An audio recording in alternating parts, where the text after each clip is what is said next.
Welcome to Icon Park. Perfect conditions for our 7 VFL match of the day. It's Carlton and Box Hill. Round 6 action. Jason Bennett alongside Nigel Carmody and Campbell Brown. Both these teams looming as potential contenders in September. The Hawks 3-2, the Blues 2-2. Shapes as a really good matchup. Sam Petrevski-Seton makes his VFL debut after 88 AFL games. He's one of a number of big names in this Carlton side this afternoon, looking to push up for opportunities, including this young man, Brody Kemp. He was taken at pick 17, Carlton's first pick in the 2019 draft after doing his ACL, playing school footy for Geelong Grammar midway through 2019. Hasn't played since. First opportunity to run out this afternoon in the old dark navy blue. As Campbell Brown, we welcome you this afternoon to have a look at that Carlton lineup. 11 AFL listed players for the Blues and 11 for the Hawks. This should be a cracker. Yeah, nice and even competition, and both these sides going beautifully at the moment. So 3-2 the Hawks, Carlton 2-2. The Blues coming off the bye. The Hawks, while they've just been a model of consistency, as we know, played in 10 of the last 11 final series and look to be in the mix once again this season. There's Tim O'Brien in the VFL this week, lining up against James Parsons. And we are set to go. Really looking forward to this one. It's 7's VFL match of the day, and here's Nudge. And it's a bit of welcome to the jungle for Carlton ruckman Aaron Gundry in just his second VFL game, going up against the might, the bulk, and the experience of Jonathan Segler. Does well to neutralise that opening contest as Kilpatrick, off 34 touches last week, thuds it off the ground.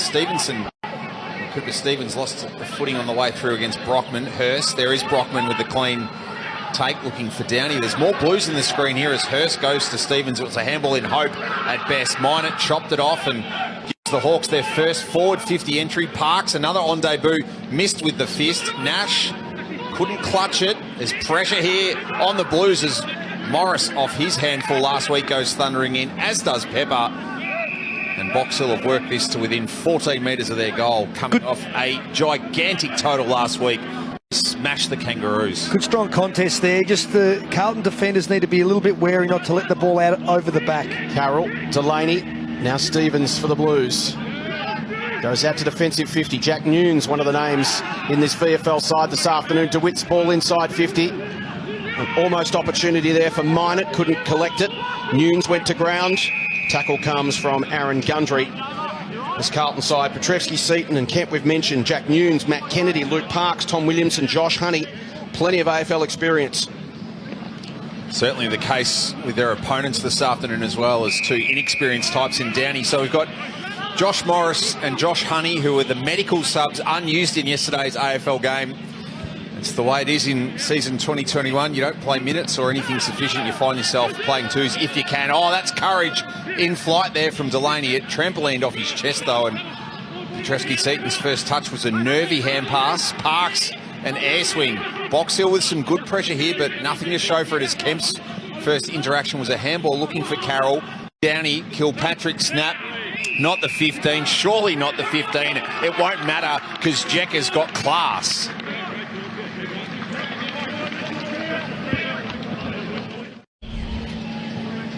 This is the left foot kick. It was paid a mark. You can hear the whistle there from the umpire. He was wheeling and going no matter what, and he was prolific last week.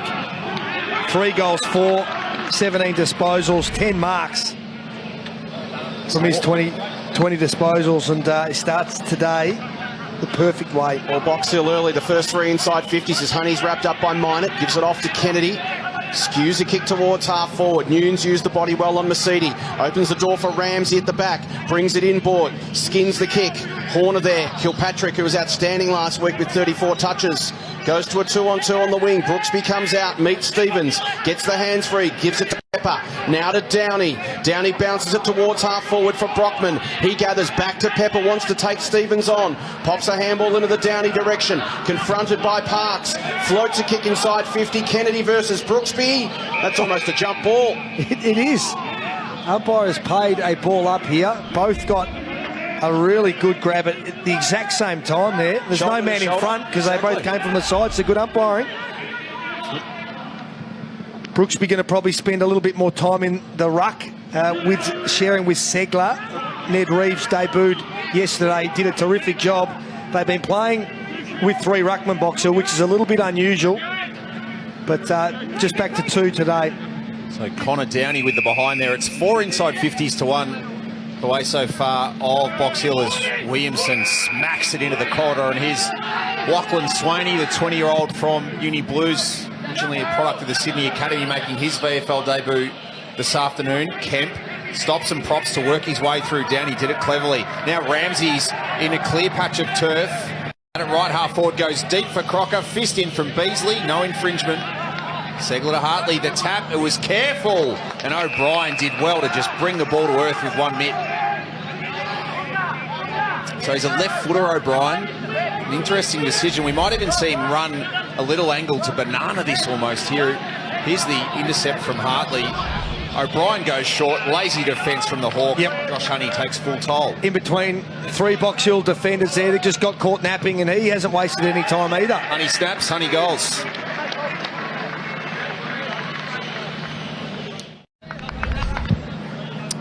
Here's the O'Brien kicking board. Almost a Maribyrnong College reunion of sorts today. Sam Ramsey, Josh Honey and Emerson Jecker, all products of the school in Melbourne's inner northwest. Those Box Hill defenders were the opposite of bees to a honeypot. They just stayed away from him when they needed to get nice and close. What is the opposite? Whatever they just did. Gundry in the middle, up against Brooksby. It's got a good game feeling about this one. Kilpatrick towards half forward. Morris wrapped up by Parks, taken down. Good contest. Gundry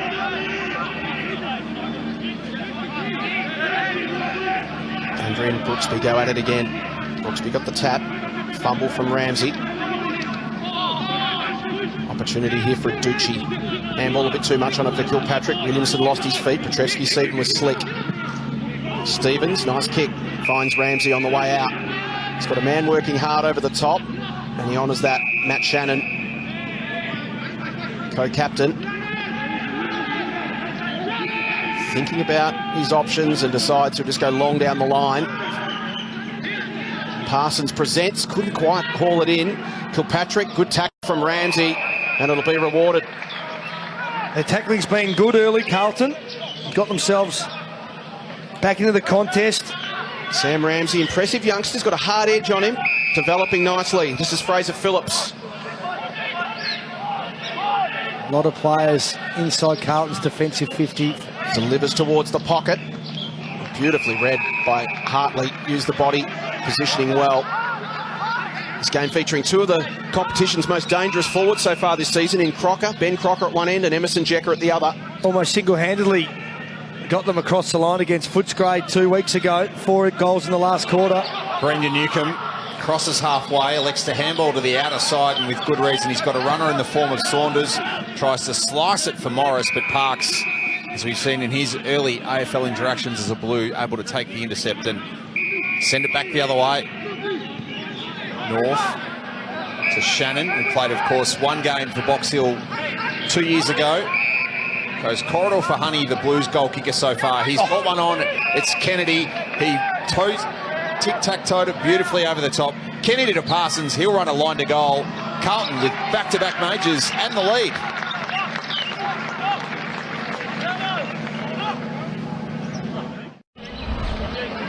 They're using the ball really well. That was a chop-out mark from Luke Parks in the defensive 50. They brought the ball back through the corridor and had the overlap. Parsons runs in and kicks easiest of goals, but it was good foot skills all the way from the back end that set that goal up. Kicking efficiency at the moment, 84% Carlton. Box Hill, 33%, so 12 marks to 2 the result. They're just hitting their targets. Brooksby, good tap over the top. Coming in hard off the line was Aducci, gave it off to Kilpatrick. He kicks towards half forward, Parks again. What a fine young aerialist he is. Off to Kemp, promising start for the first gamer. Towards the wing, doing nicely was Calusi. North puts it into the path of Swaney, another first gamer. Tries to slip his man, Mercedes. Umpire said the tackle slipped high. Free kick, Lockie Swaney. Those intercept marks are just so important in modern football because they transition into attack very quickly, and Luke Parks, he's doing a great job at it. Brooksby just drops back into the hole in front of O'Brien and cuts it off. And now a chance for the Hawks to switch to the broadcast side, the northern side here at Icon Park. Horner sizzles a kick down the wing. Nice delivery. Jekka did everything but hold it. Sliding in hard was Delaney. Umpire said it was contact below the knees. Free kick Brockman. Advantage will be paid. Pepper. Slight hesitation. Now delivers towards half forward. Good hands. Morris marks in front of Shannon. And he can have a look from 70 metres out and assess his options. But there's lots of Blues back. Both teams work their way into Box Hill's forward half. Saunders did well to recover. Handball looking for a trio of Hawks. It's Downey who was there first. Segler inboard. Hartley can connect off a step and send it deep. Flyer will be Delaney from the side for the Blues. Who's at ground level? Delaney goes back to collect. Pepper, Fumbly, Minot, back into traffic. Gets boot to ball somehow. Won't get to the line. And in the end, Nash was forced into a fist that went behind. Trent Minot kicked an absolutely brilliant goal from the boundary to the left of screen last week at Box Hill. He's had a very industrious start to his time as a Hawk. O'Brien plays on quickly. But puts it at the feet of his ruckman Gundry. North wants to draw Nash, but then coughed it straight up. Gave it to O'Brien. His handball inboard. Shannon's going to get run down from behind. A little bit sloppy here from the Blues. They've still got the numbers. North. Now Williamson goes for a bounce. It doesn't come back to him. Oh, gee, they did that the hard way in the end. Brody Kemp got on the end of it. But that was a lot harder than it needed to be. Kemp goes to Hurst.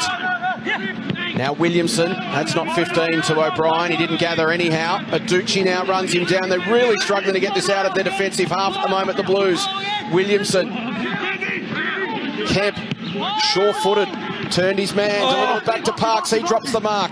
Socket off the deck by Phillips. There's a sense of inevitability about a Hawthorn goal, or Hawks goal rather, and Jekka gets it done. Oh, that was a series of errors, Brownie. Yeah, we just praised their skill disposal by foot, and they turned a couple over. The decision there to dive and take the chest mark from Luke Parks, who started this game terrifically, was probably the wrong one, and left the door open for Emerson Jekka to kick his second of the afternoon. 3, 5, 3 and 2 for Jekka so far in 12 quarters and 12 minutes of VFL this year. Newcomb explodes from the clearance. In the right spot, Brooksby gets those telescopic arms up. And Delaney just electing to play in front instead of back shoulder was sold out of it. Nudge from to put your talent agent hat on for a moment. John Newcomb's come from nowhere. He's come from Poowong down near Warragul. He's played now half a dozen games of VFL football, been really impressive. What does that do for his draft prospects? He could be 9-10 days away from being on the list, Jace. Wednesday, the 2nd of June, is the mid-season rookie draft. Would be surprised if there's not a representative from nearly every club here today having a look, as Brooksby slides that to the line, and Jekka was a metre short, perhaps turning it into something. Keegan Brooksby now 6'5" for the season. So Carlton can exit through Phillips. Hands to it, Pelusi. Brooksby off to Phillips, who comes back onto his right and suddenly has a channel to goal. Just tries to check the kick. Jekka's in the right spot. The fist came straight to Saunders from Parks. In the end, his momentum fumbled the ball through. Ball in the hands of Phillips. It's a hot contest early. Two quality teams, packed full of talent. And here's one of them, Jack Carroll. Tidy to Honey. Such an exciting athletic package is Josh Honey. He goes to Matt Kennedy. Better ball movement this time on the way out from the Blues. Look at the difference when you hit the targets. Crocker's called to go. He's confronted by Beasley. He chips down the line. Next in the chain is O'Brien. Now the important kick, and again he misses it. It's Gundry at his feet, and the turnover will come. Nash. Segler run down from behind by Petrevski-Seton. Great forward pressure. Outstanding. And just a throw in the end. Incorrect disposal. That's going to be really important today. The defensive pressure from the small forwards of both clubs, locking the ball inside their forward 50, giving themselves opportunities. Parsons is a thumping kick from 52 metres. Didn't hit it sweetly. It's going to get right to the line, and Segler drops back, takes the mark, and Dan O'Keefe, the Carlton coach, will be tearing his hair out. So Segler out to the other side, looking for Brooksby. You've got a hand on it. It's going to work here for Brockman. The dish to the speedy Saunders, who can Olympic sprint his way down the wing. And out the back here is Jekka. If he can mark, he'll turn to a one-on-one, try and get it over the head of these Carlton defenders sliding back. peppers the target. He'll be against Parsons, who got a hand onto it. Stevens over his head. Parsons stepped through one, elected to kick. And again, a questionable distance, but a mark taken by Delaney. He punches it into the pocket. Jack Carroll in his second game, Carlton's VFL side, over the head of Crocker, who's come up the ground looking for a feed. Nash taken to the ground by Crocker, putting some good pressure on Ben Crocker. What a start to the season he's had, the former Crow and Pie. 16-10 in 4 matches so far, and it's a good race for the Frosty Miller medal. Matt Hammerman from Aspley. Josh Jenkins has been kicking a lot of goals for the Cats so far this season. It's going to be a good race for the scoring title. You'd imagine at least 50 goals across the 16 matches is probably going to be needed to win it. Short throw in ends up with Kennedy. Petrevski-Seton to Crocker. Good strong hands in front of Beasley. Wanted to go. It's going to be a great contest, that one. Be 50 it will, because Beasley prevented him from playing on. Yeah, that's the right call. The good thing about Ben Crocker, and we've seen him play a few times this year, is he always looks to play on really quickly. Being a forward, he knows that the quicker you can get the ball in there to one-on-ones, the better chance you have. And there it is, right onto the chest of Josh Honey, who yesterday was a medical sub, very close to getting his second AFL game, played one last season. And he is squarely in the mix, and you can see why, Brownie. His form in recent weeks and the traits he shows, the power, the speed, the ability to get over the back, it's got AFL quality written all over it. Yeah, it certainly does, and he's already hit the scoreboard once today. These are the chances he needs to take. A tough one from 48 metres.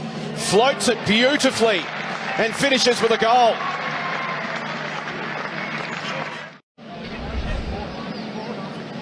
Moves the ball on really quickly. Beautiful kick of the footy is Crocker, and he hit this from just inside 50. Gave it plenty of air, but it went straight, and that's all that matters. So he's got 2 now, Honey. Started this game terrific. So a face-off between a couple of the Maribyrnong College boys. Jackie with a couple for the Hawks. Yeah. 2 so far for Josh Honey. As Jace mentioned, was the Medi sub yesterday as Phillips came in off the square. Newcomb again wins a hard footy and somehow found an option to get out. It's Minot on his left. Saunders stayed down, read it better than the bigger Delaney. Can he finish it off? He can. We've got 4 lead changes and a cracker.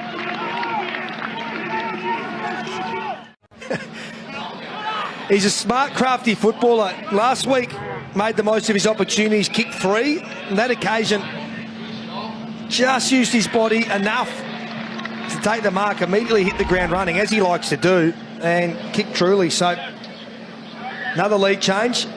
3 goals apiece as we approach time on. Sevens VFL match of the day. It's a cracker. Gundry, big man, takes it from the ruck, gives it off to Williamson. He pokes it in the Petrevski-Seton direction. He's got Downey for company.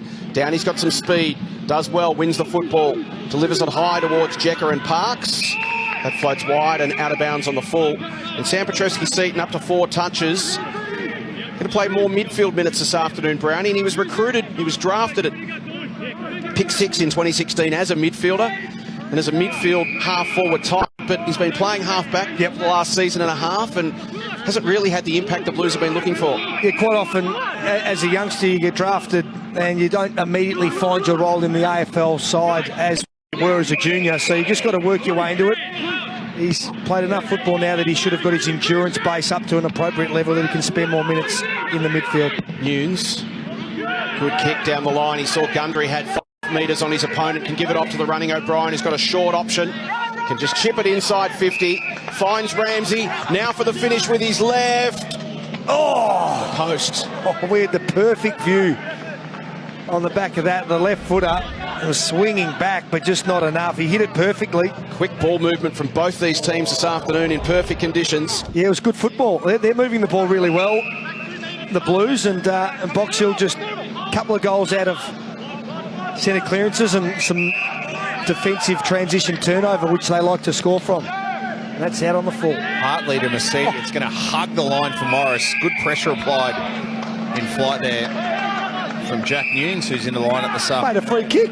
Carlton just gee whiz, playing a very different game to Box Hill at the moment, as we saw the numbers on the marks there. But Box Hill are 33 kicks, 27 handballs before. Let's have a look at the chop of the arms. Nunes has eyes only on Morris in flight there, and perhaps the right call for Morris coming off 5 last week. He's going to go backwards. This might almost score a point for Carlton here. DeWitt trapped it on the bounce, fans it off now to Horner. So a chance for Box Hill to try and get out the other side. The second link in the chain lead-wise here is Green. Another with really strong hands in this Box Hill lineup. He'll chip inboard dangerously for Newcomb, but he's had a really hot start to this one.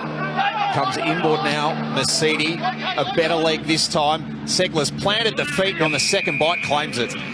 Yeah, unfortunately, that wasn't a defender's fault on that occasion. Kemp had taken the front position, which would have been perfect if Mercedes hadn't have been able to sell that candy. He stepped the Blues midfielder, which just brought him another 3 or 4 metres that allowed the kick to get over the back. So those tiny little things can sometimes make a big difference for defenders. Shared the ruck duties last week with Ned Reeves, so you expect we'll see Segler spending a lot more time in the centre circle today. 18 touches, 21 hitouts, 11 marks, 2 majors last week against North. He just leant back on that kick, misses to the left, and the Hawks have had 15 inside 50s to 9, 8 scores to 4, and just a 4-point lead. Quick ball in to the back pocket. Fraser Phillips goes looking for Kemp. Well done, Brockman. Stood tall, took the intercept mark. Lead comes from Brooksby, heads in that direction. Williamson got across. Pepper. Aducci, dangerous. Bends it across the body and slots it through. Lovely finish.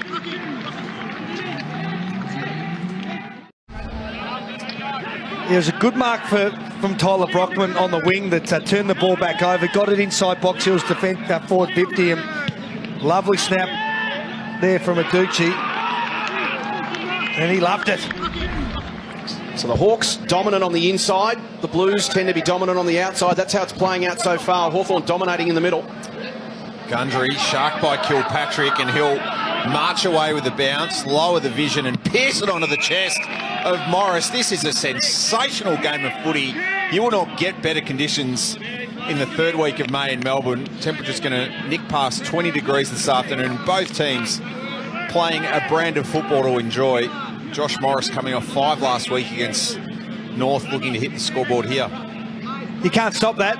It was just great centre clearance work. Kilpatrick lowered the eyes. A nice strong lead from Morris. Very, very hard to defend when you can walk it out of the centre. 6-2. 6-2 the centre clearances. Morris from 48. The contact was sweet. It slaps into the post, not dissimilar fashion to Sam Ramsey down the other end. So 24 and a half played. Margin at 11 as the Hawks look to go 4-2 on the season. Phillips, can he hit the outlet? He can't again. This has been their problem.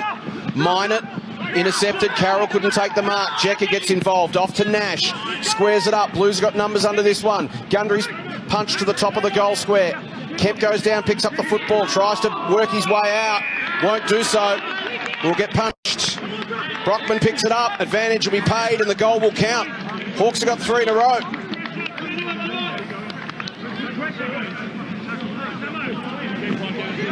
So Tyler Brockman, the opportunist.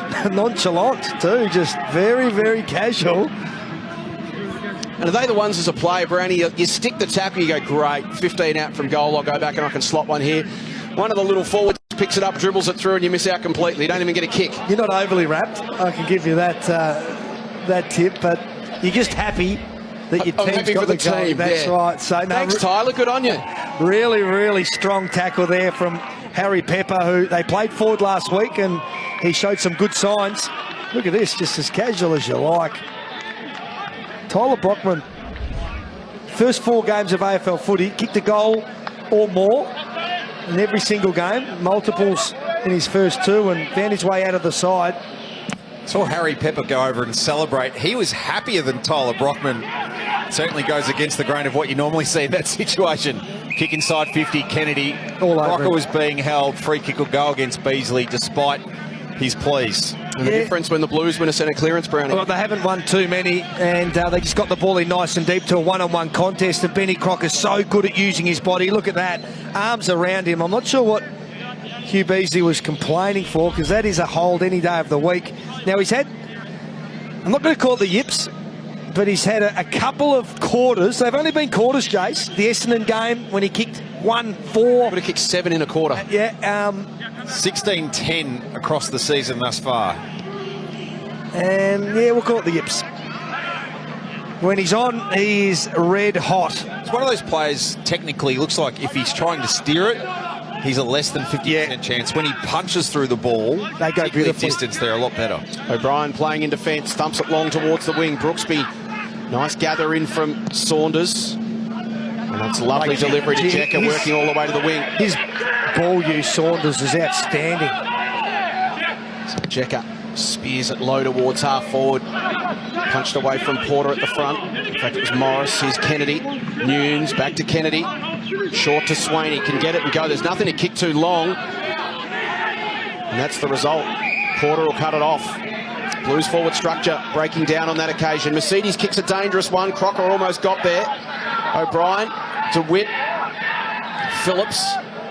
And he finds Aducci in some space. Runs away from Petrevski-Seaton. Good ball use again from the Hawks. That was great movement.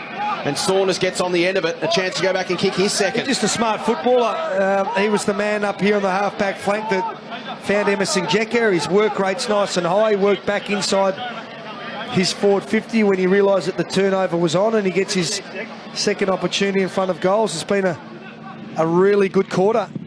Spears it low. Just hit a little bit skinny there for Green, who turns, delivers inboard. Good fist away there from Nunes.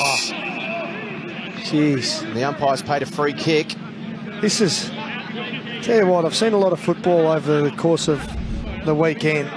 Buddy got a couple of very questionable decisions late last night for chopping or contact.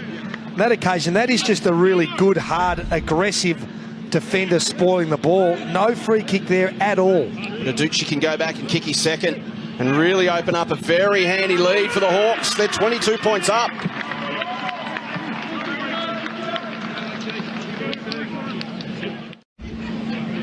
There's still room in this game to spoil with aggression, and that's not chopping of the arms. He's got basically all ball anyway. Free kick paid. Aducci goes back and kicks his second. Hawks have kicked 4 on the trot. Well, 4-2 to 2 behinds in the last 10 minutes. Those two misses for Carlton were Ramsey's poster and Crocker's miss that he should have kicked. Another centre clearance. Takes advantage again. Saunders was bodied out of it by Kemp. Off the ground goes Aducci. It's almost a reverse deliberate to create a stoppage. Umpire won't fall in. Contested possession count. Boxhill getting right on top. In the second half of this quarter, it was a real arm wrestle early. They've just broken the game open in the last 7 or 8 minutes. Mark numbers starting to square up as well at 28 to 19 as Brooksby grabbed it out of the ruck. The half volley got through Saunders. It was a floaty handball from Stevens. It was flicked out by Green, looking for Kilpatrick, who stretches an arm out now against Kemp. Pepper lost eyes on it, slapped it. Kemp a little step, showing his ability to be a bit evasive. No luck there for DeWitt. Honey sensing a moment here. 2-on-2 inside Carlton's forward half. One of them's Crocker. He marks. Bit of a professional foul from Horner, which will slow things down. Crocker will deliver to half forward. Good body use there at ground level from Marshall. It's taken away by Ramsey. His kick to the top of the square is cut off by Phillips. Phillips' kick into the path of Saunders, who has covered a heap of territory in this opening term. He's got Carroll to deal with and does it easily. Then beautiful delivery to Aducci. His foot skills this quarter have been the standout. Hawks have been sizzling here. They've got the game on their terms, and now Jekka has the football almost within range. And Saunders' ability out there on the far wing to first evade his man and then pull the trigger on that inside kick. Find the target that opened up the leading lane here for Emerson Jekka. That was just brilliant football. It's been Carlton's ball use. It's been handing the Hawks the football back in the second part of this quarter, and they've been making them pay. And this man lining up for his third for the quarter. When he kicks goals, he does it in bags. He's kicked 13-7 for the season from 52 metres. Just beyond him. What an opening term of football.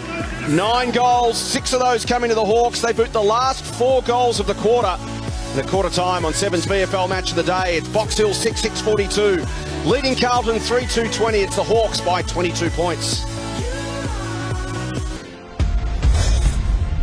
Quarter time at Icon Park. It's been a high-octane game of football between Carlton and Box Hill. Goal for goal early on. And the Hawks, after Carlton started pretty well, the Blues an outside team predominantly, the Hawks a predominantly inside team, certainly in relative terms. And they got on top, the Hawks. They booted the last 4 goals of the quarter to take an arm wrestle and force it their way. They lead by 22 points at the first change. Brockman and Saunders both been very busy for the Hawks. Saunders in particular, really impressive. Matt Kennedy with 7 touches for the Blues. As we take a look at the overall numbers, Brown, in the end, that inside 50 count really blew out. 20-11 was on the back of the clearance work and the contested possession work, though. The Hawks just stayed at it for the whole term. And the Blues, well, they just couldn't get their hands on the football, and when they did, they turned it over. Yeah, 12 scoring shots from 20 inside 50s. It's really efficient. Their centre clearance work was outstanding. And even though the Blues used the ball a little bit better by foot, some of their turnovers directly resulted in goals, so it did hurt them. 7 games completed so far in round 6 of VFL action. Geelong, big winners over Coburg by 57 points. Southport over Gold Coast by 83. Footscray over Frankston by 81. Richmond over Brisbane by 62. GWS over Port Melbourne by 9 points. Sandringham, a good win over Aspley by 11 points. And then yesterday, North Melbourne on the board for their first win of season 2021. A gutsy 15-point win over Essendon at Windy Hill. As we take you inside the Carlton camp now, their coach Dan O'Keefe. Dan, thanks very much for your time. It was a bit of an arm wrestle early, but the Hawks got on top in the back half of the quarter. How did they do it? Full ground transition. They moved the ball really well from our forward 50 all the way through down close to their goal, and they end up scoring off the back of that. So we're just going to be a lot tighter on our outlets and trying to understand how they're moving the ball and just stop them. Dan, did you have a chat to your midfield group about just how dangerous those centre clearances are when Box Hill get a bit of a run on? Yeah, it just puts our defenders under a lot of pressure, and by getting those clean looks, it just puts them right under the pump from the start. So that's something we're going to fix up, and we'll try to rectify that this quarter. Sam Petrevski-Seton, his usage this afternoon, predominantly midfield forward? Midfield wing forward, yeah. So we've got a lot of guys that are going to have to roll through those positions, and we really need more from Samo in regards to his ball use, because he's one of our best ball users at the club. So we're looking for a big 3 quarters from him coming up. And the program for Brodie Kemp, is he on managed minutes? A little bit, but I reckon he'll play out the whole game. But we'll just give him some strategic rest throughout the game. But he started the game really well. There's no expectations really for him today. It's his first game for the club in a couple of years, so I thought he started really well. Great, thanks Dan. Appreciate your time. Good luck this afternoon. Cheers. Daniel O'Keefe joining us. There's Alistair Clarkson watching on. Would have been very pleased with what he saw in the back half of that quarter, Brownies. The Hawks got the game on their terms. Yeah, certainly. There's some good young talent coming through that have been at Box Hill for a few weeks now, and they're starting to get some continuity in their football. And the way that Hawthorn senior side's going, they're going to give themselves a look at maybe senior selection. Craig McRae on screen, of course, now part of the Hawthorn assistant coaching panel. Richmond VFL Premiership last time we were here? Probably the last time he was here as well. There's some of the Carlton players in action in yesterday's victory on screen. Mark Pitnet, of course, watching some of his former teammates as well. No, you're the VFL historian. I was going to say guru, but Tim O'Brien, the only player out there that's played in both of Box Hill's. Played in 4 grand finals for Box Hill, 2 for 2. 113 and 118, yes. Second term, 7 VFL match of the day as Brownie reminisces. It's the Hawks by 22 points. How can the Blues respond here? Kennedy, Connor Nash gets away from Petrevski-Seton and then gets away from Kennedy as well. Pops a handball over the top to Mercedes. Spirals a kick inside 50. Parks arrived late as a third man up. Stevens at ground level to tidy up. He goes short. Williamson's going to get called to play on. Runs away from Morris. Tidy delivery. Finds O'Brien at the top of the defensive goal square. Goes onto that favoured left boot. Doesn't hit the kick well. O'Brien couldn't take the mark. Williamson can tidy it up for Carlton. Goes long towards the wing. It hits Crocker in the back. Beasley wants to claim it off his back and he gets paid. So Hartley, closest man to the goal. Box Hill defending in this quarter. Goes wide and back to O'Brien. His first VFL game since round 2, 2019. Line it, low, punching ball. Second bite for Saunders, who had 7 and a goal to quarter time to pick up from where he left off after having a superb match last Sunday against the Roos. O'Brien has meandered a little bit further forward to get a second touch in this sequence. Segler, Brockman, there's more Blues here. Petrevski-Seaton's amongst them. Parks has to go inside out. Hand on it there from Saunders, who just stays busy. He took on Nunes. And the Jack battle is all square. Tyler Brockman there flew for that mark.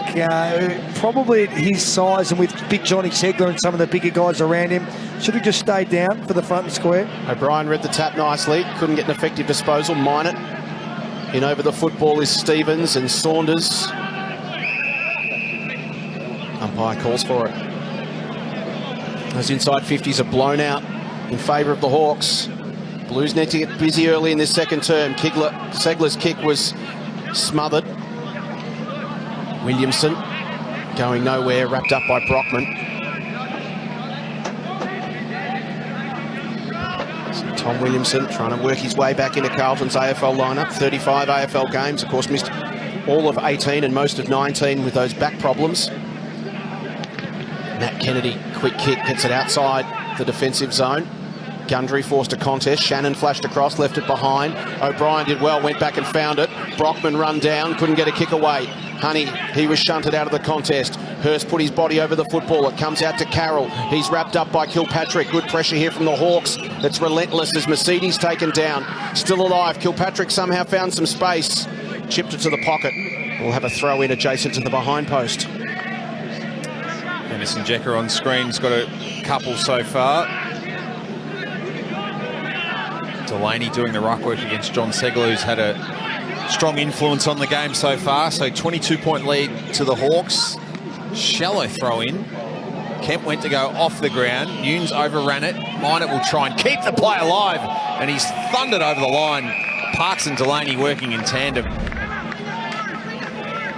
Minot running out of room here. Took possession, did well, and then wore 2 doses of contact from Luke Parks and Ed Delaney, the product of Viaduct down there in Hamilton in Western Victoria, playing just his 4th VFL match this afternoon. Playing his local footy with Yarraville Seddon in the Western Region Footy League. Segler, Jecker, Kilpatrick on the left, takes it upon himself, fans it across and out of bounds on the full. It'll be a Carlton ball. Jace, you mentioned reminiscing before. 19 years ago this week, since Carlton and Box Hill last played in a VFL game, Box Hill won 123-64. Donald McDonald coaching. Sam Mitchell was best and fairest. Ross Lyon was the coach of the VFL Blues at the time. Crocker brings it inboard to Kemps. That 2002, that was your first year, wasn't it, Brown? Was, yep. Played so you would have been playing in that game? I assume I was, yeah. Was he in that game? Was he on the list? He wasn't, Jace. Actually, Brownie, surprisingly enough, was out suspended. Who would have thought? No. Surely not. Oh, yeah, that's right. I think I got done for charging David T. Well, to tie the strands together, current Carlton coach. Matt Shannon to Crocker. I was unfairly treated. Again. What's the story of your career? The first of many. In fact, it still is. Jai Newcomb. Oh, no. Has it in the back half. Good kick to the middle of the ground, opens up the corridor for Segler. Again, good ball use from the Hawks. Nash wants to take Cooper Stevens on with speed, and then tidy delivery. The difference between the two sides at the moment.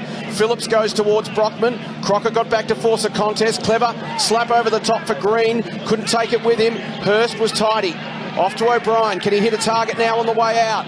Goes for distance down the line towards Nunes. Flying over the top, Mercedes. Now an opportunity at the back for the Blues. Well, they've got no one to kick to because Benny Crocker is the full forward, and he was the man that put the pressure on Brockman inside the defensive 50. Marshall to Nunes. Now Honey can turn, can snap. Can he find the uprights? Across the face. Great work rate from Ben Crocker. He was on the wing. He worked about 100 metres to get back and put the spoil on the fleet of foot, Tyler Brockman.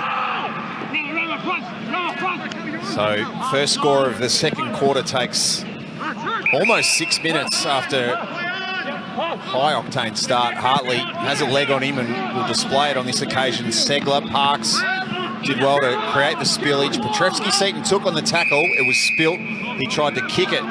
So no Corey Durden this afternoon. He was out there warming up, so maybe a late change for the Blues because Dale Marshall, who actually was an emergency to begin with, now in the lineup. And played, I believe, for Rosebud yesterday in the MPNFL as well. So might fire off a couple of text messages to the Carlton hierarchy and find out what the issue was with Corey Durden as Minor shins it. Parsons has got a couple to beat. They've got a full fist to the jumper. Porter stayed afloat.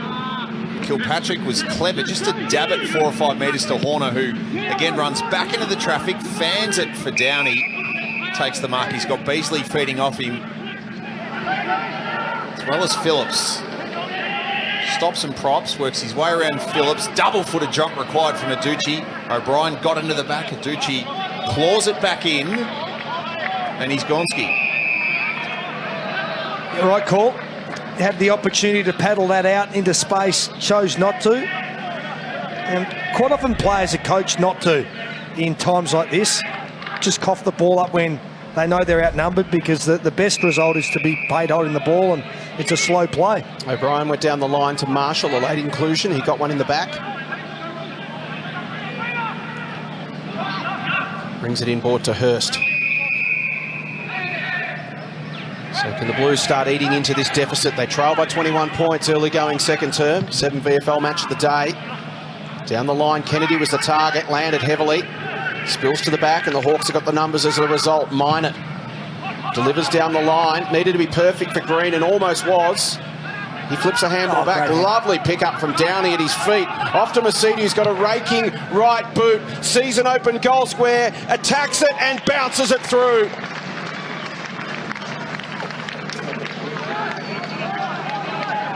Lovely finish from Damien Mercedes. Kicks the 29th goal of his 108-game VFL career. What a player he's been. 7 years at Port Melbourne.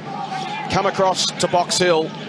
And that's something he's really added this year. He's always been a very gifted run and carry halfback flanker, setting up the play for Port Melbourne, and now Box Hill as the skipper. But he's gone forward on occasions and kicked goals. That's goal number 6 for the year, and that is as a genuine halfback flanker. But when he's been used as a forward, he's hit the scoreboard. So very, very damaging player in space. 3 goals in round 1, 2 goals in round 4. Now he's on the board again.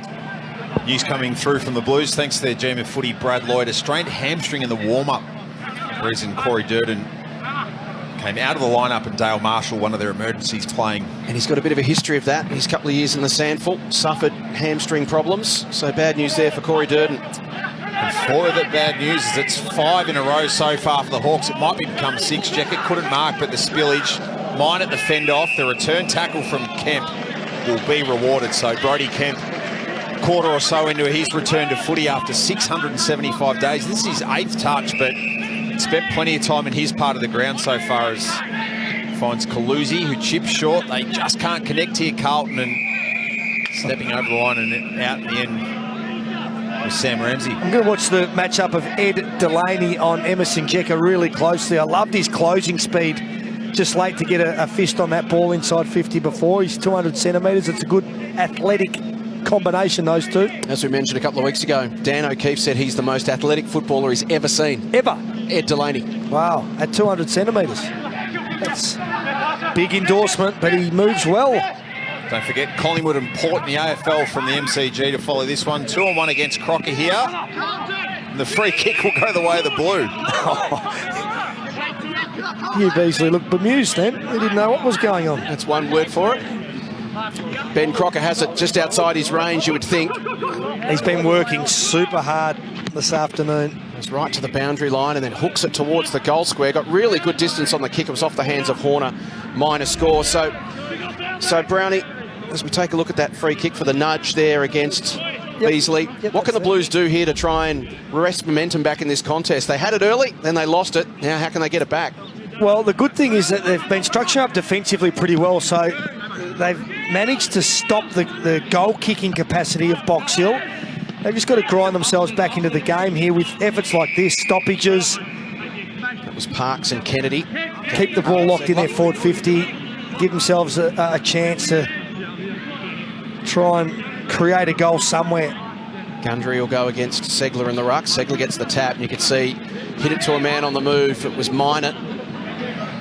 Beautiful one-handed grab taken by Kemp down the line. The kick came in from Phillips. Gundry just needs to be a little bit more aggressive in the ruck. The one thing that Segler's doing now that he knows he's dominating is taking the ball out of the ruck a few times, and that just that kills your midfielders. It takes them straight out of the game if the opposition ruckman manages to take it out of the air. Speaking of Gundry, he receives the pass from Kennedy and then delivers down the line to Ramsey, who's got Kemp strolling past. Kemp will just run through him, but missed the fist on the handball. Kilpatrick. So here's Segler of Brooksby, in fact, enjoying the size advantage on Parks. And away go the Hawks again. Aducci lost the footing, has time to work it backwards to Newcomb. He's got players off the line. He'll elect to kick deep at all one-on-one. Create a foot race. Pepper almost got eyes on it. Keeps the play alive. Grabs, fends, goals. Brilliant.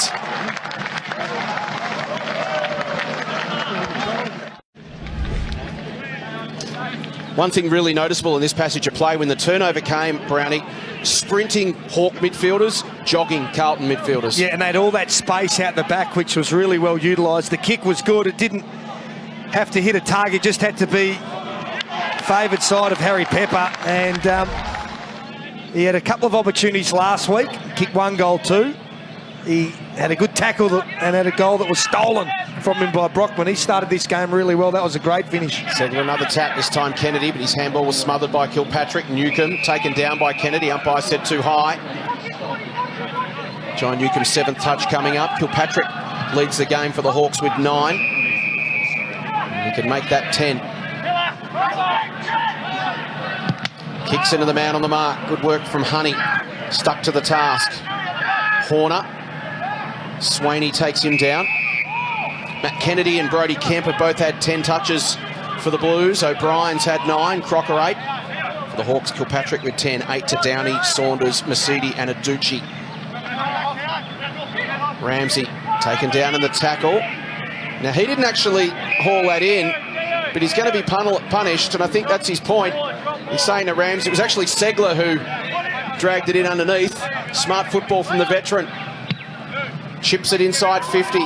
Fraser Phillips stands underneath it. Pepper arrived late, turned his body. Shannon couldn't get a kick away. Downey's handball intercepted. Flipped over the head of Phillips. Coming in to meet it was Marshall, and he was just clipped high at defensive 50. Can the Blues get something going in this second term? They've kicked 2 behinds to 2 goals from the Hawks, and the margin now out to 32 points. They've got a lot of players that are just mingling around through the midfield a little bit. The Box Hill defenders have structured up really well behind the footy, so they're going to have to go slow and short kicks like this. 7 of the last 8 majors to the Hawks. Marshall with his second interaction in this play. Crocker flies, works his way free of Segler to Mark. They can get it in deep. He kicks between the hands of Segler and O'Brien. Mark dropped there by Swaney. That was a golden opportunity that goes begging. Swaney then turns tackler on DeWitt. He's had plenty of him. Yeah, it was a really good opportunity gone begging. Kick was perfect from Crocker. They thought their way through that really well. Didn't get the desired mark inside 50. Kennedy almost sharked the Segler tap as Mercedes brings out the barrel. Parks and Brooksby back with the flight. Brooksby finds it, kicks in, hope to goal. This channel straight. 1, 2, 3, 4. Oh, that's goal of the year. It's one of the great goals. Absolutely incredible from Brooksby. Keegan, how'd you do that? Well, the big torpedo by Mercedes just out of the dangerous space. I reckon all Keegan Brooksby was looking at doing was creating a contest, which he did a great job. The ball's bobbled back. He's picked it up from outside 50 and dribbled it through. An orthodox ball drop, but he got the desired result. That was an incredible individual act of brilliance. Does that beat Dan Howe's goal at the G yesterday? Oh, it's very similar. Yeah, probably does. Probably does. Ball back in the middle of the ground. Segler goes against Petrevsky-Seton. Newcomb commits the body. Petrevsky-Seton won the football but gave it straight to DeWitt. DeWitt goes in the Pepper direction. He's immediately tackled by Phillips, but it slipped high. He's got DeWitt coming past for a handball. Ignores that. Goes to the second of those options, which is Downey. He goes with the left boot, drives it inside 50. Brooksby versus Delaney. Delaney gets away, just gets the kick. Gundry takes the mark in front of Segler. So the 38-point margin, it's been a closer contest than that, but the Hawks have just been more polished. The Blues have missed opportunities they should have taken as Horner receives from Kilpatrick. Segler, Saunders, brilliant, steps around Parks, can use the man in the pocket. That's outstanding football. He finds Fergus Green. Green then brings it inboard. and delivers to Morris. And there's the difference between the two teams. Box Hill playing with a level of polish and class that the Blues can't match. The football IQ of Saunders is just magnificent. Good agility too here. Get around the Carlton defender, then the little kick over the top and unselfishly back into the corridor for Morris, who he knows how to kick a goal. 5 goals, 1 last week from his 17 possessions. He's kicked 6 goals, 2 for the season.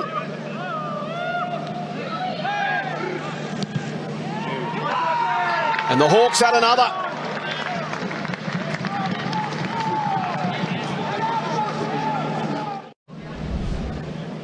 It's a lot to like in this attack. Saunders, Morris, Jekka.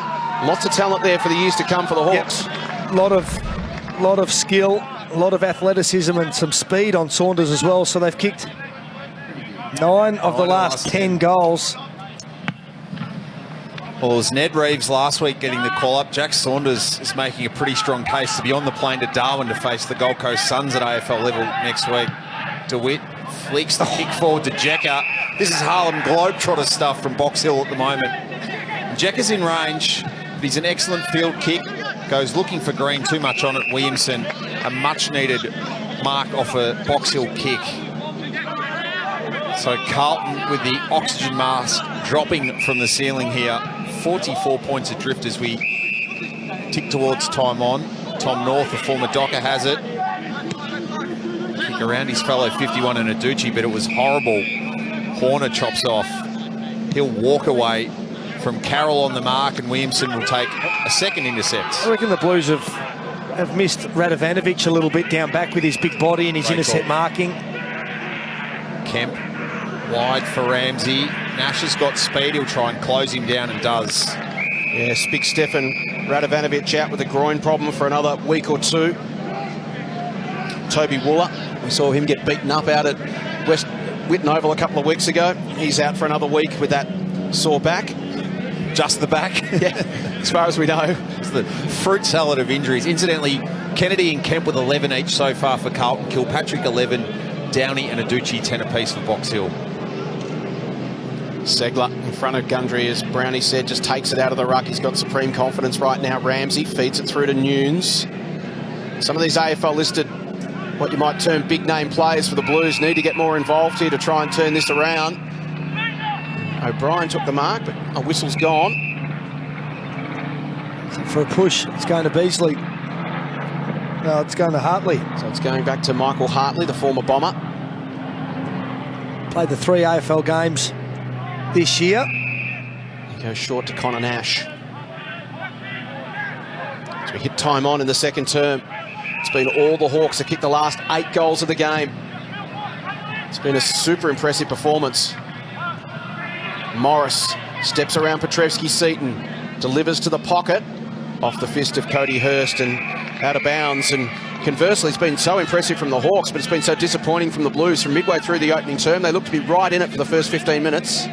Yeah, all this quarter's been played in Box Hill's half, and because of that, their forward structure's just fallen down a little bit as the players have had to work more defensively than they have offensively. Just need to start winning some clearances, and it's far too easy for Johnny Segler at the moment. Segler to mine it. Out of bounds on the fall. So Crocker's the deepest now, right in the middle of the ground. Beasley's his opponent. The rest of the forwards have worked all the way up. So when they do win the ball, or take a mark here from this free kick, they've really got nowhere to go. And Crocker's got O'Brien as the third man, sitting off him by about 5 or 6 metres. Shannon to Phillips to Williamson, back to Phillips. They try and generate some run, but it's all wide. Nunes to Shannon on his left. The stretch, Kennedy, and again, chance to set up a chain of possession goes begging for Carlton. It was a drop mark, but if you're a Box Hill defender, you almost don't mind if they're marking the ball 1 metre in from the boundary line on the far side. It's very hard to attack from that wide on the wing. Segler works him under the ball, takes it out of the ruck. So they need to make a change at half-time. I'm not sure who can go into the ruck, but that's not working. As Parks takes the mark blow down, it's 15 inside 50s to 4 in the quarter so far 4 straight to 2 behinds is what Box Hill have taken advantage of as Jack Nunes. Carroll, it was a casual attempt, and O'Brien will make him pay. Aducci gets a scooting. Receives back from Morris on the half volley to Brooksby, who'll thump it again. It's 2-on-2 forward. One of them's green. Did he have the arms chopped? He did. Parks infringes. He'll protest. It'll fall on deaf ears. I just want to have a good hard look at this replay. Just hooks him around the chin. Yeah, it wasn't the chopping of the arms from the initial spoil. It was the follow-through, I reckon, that then infringed. But quick ball movement makes it very, very difficult, even for a really high-quality key defender like Parks. Didn't play last week, Fergus Green. Kicked 3 majors in the opening 2 rounds, respectively. 5 goals in round 3, and then just the one against Werribee in the loss in round 4. Back into the lineup today. And the former Bulldog makes it 5 unanswered in the second for Box Hill.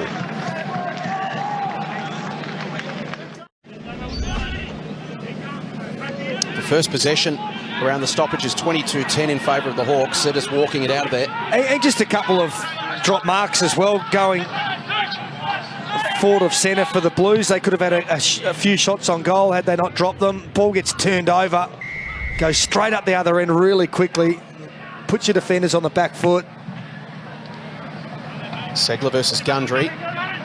Gundry confronted by Newcomb. Petrevski-Seaton pokes it forward. Horner will get there first for the Hawks. Uses O'Brien. He's confronted by Marshall and just turns beautifully. Delivers short and finds Masidi. It's been a really, really impressive first half from Box Hill. As we mentioned, they're always there and thereabouts in this competition. Played 10 of the last 11 final series, 4 of the last 7 grand finals in the VFL. Nothing to suggest they won't be there when the whips are cracking again, as Shannon gives it to Petrevski-Seaton. Swaney, great rundown from Saunders. Great desperation from the youngster. Through the legs of Kilpatrick. Support numbers, as they have been since halfway through the first term, are all Box Hill as Aducci spreads it to Nash. Nash to Jecker. And he marks in front of Delaney. And Connor Nash coming up for disposal. He's had 8 disposals. Jecker, he's kicked the 3. This time he delivers inside 50. Phillips has got it. Well, we get a shot on goal purely because of this defensive work rate from Saunders. On the wing, desperation to dive across the opposition's boot, forces the turnover. And Emerson Jecker, nice kick into some space. Phillips gets the footy, but don't just love the offensive work from Saunders when he's got the ball in his hands, but it's that sort of stuff too that... He's kicking the door down at AFL level, Jack Saunders, as Ned Reeves did last week. This is Ed Phillips. And they are taking full toll.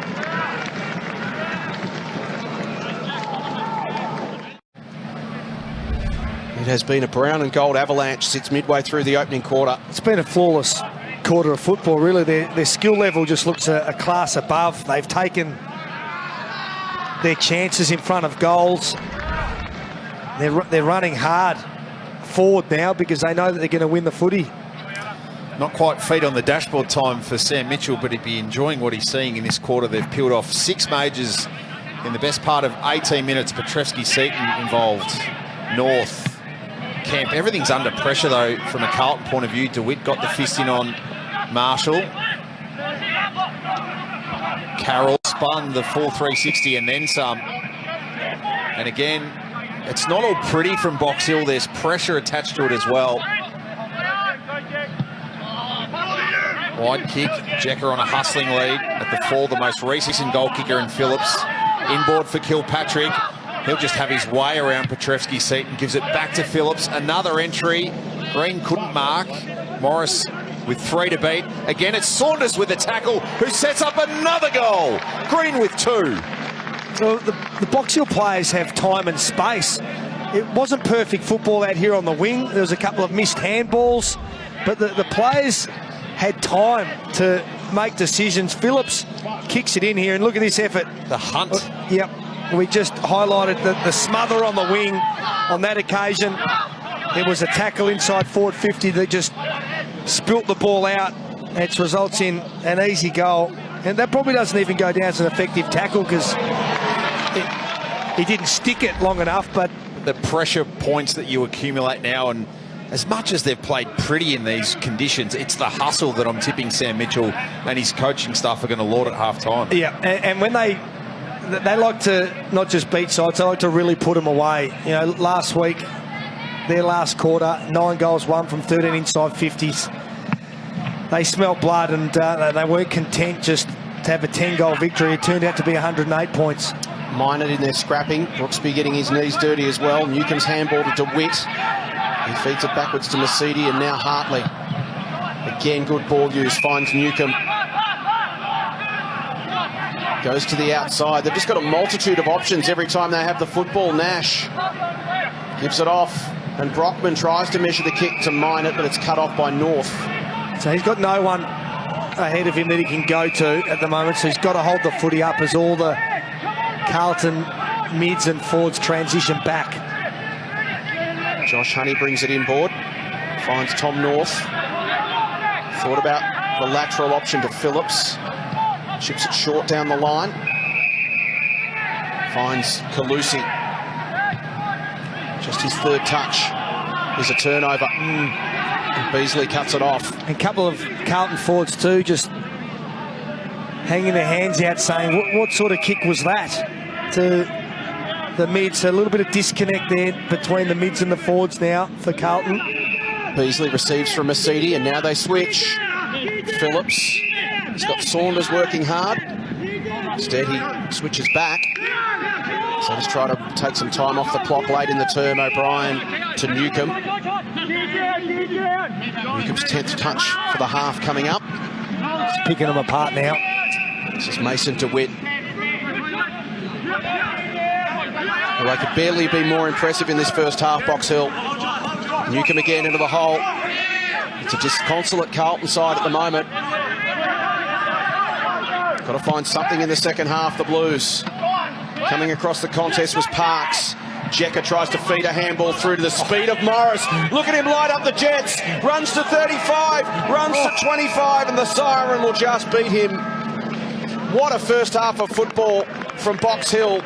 They piled it on from midway through the opening quarter, and at half-time, they lead by 62 points. It's Box Hill 13-6-84, Carlton 3-4-22 on 7's VFL Match of the Day as we head to Sunday Footy Fest. Here's Abby.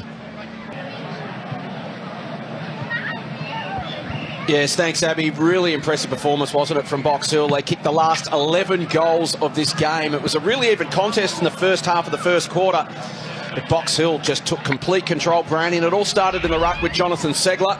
They took full advantage, and didn't they make the Blues pay? He's been dominant in the middle of the ground. 8 disposals, 5 of them clearances, just taking the ball out of the ruck and surging it forward. This was a great goal here from Pepper, who's enjoying his time as a forward and the freedom.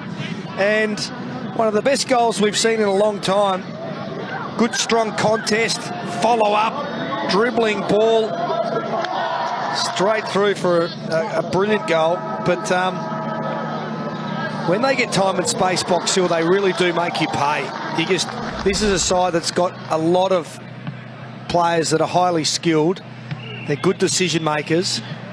And if you don't put pressure on them and force them into error, they just slice you apart. What have you made of Brody Kemp's game? His first game for the Blues, leads the game for them with 12 possessions. Yeah, he's been fantastic. Hasn't played for nearly 2 years, and he's adjusting to VFL standards. He's tried to throw a bit of candy around and got caught, but for his first game, he's been a clear standout. They just need a lift from some of their senior guys. Nunes, O'Brien, they find the football okay, but they're getting hammered in clearances, and they need to start winning the ball and getting the game back on their terms a little bit. It all starts here for the Blues. They trail by 62 points as we start the second half on 7 VFL's Match of the Day.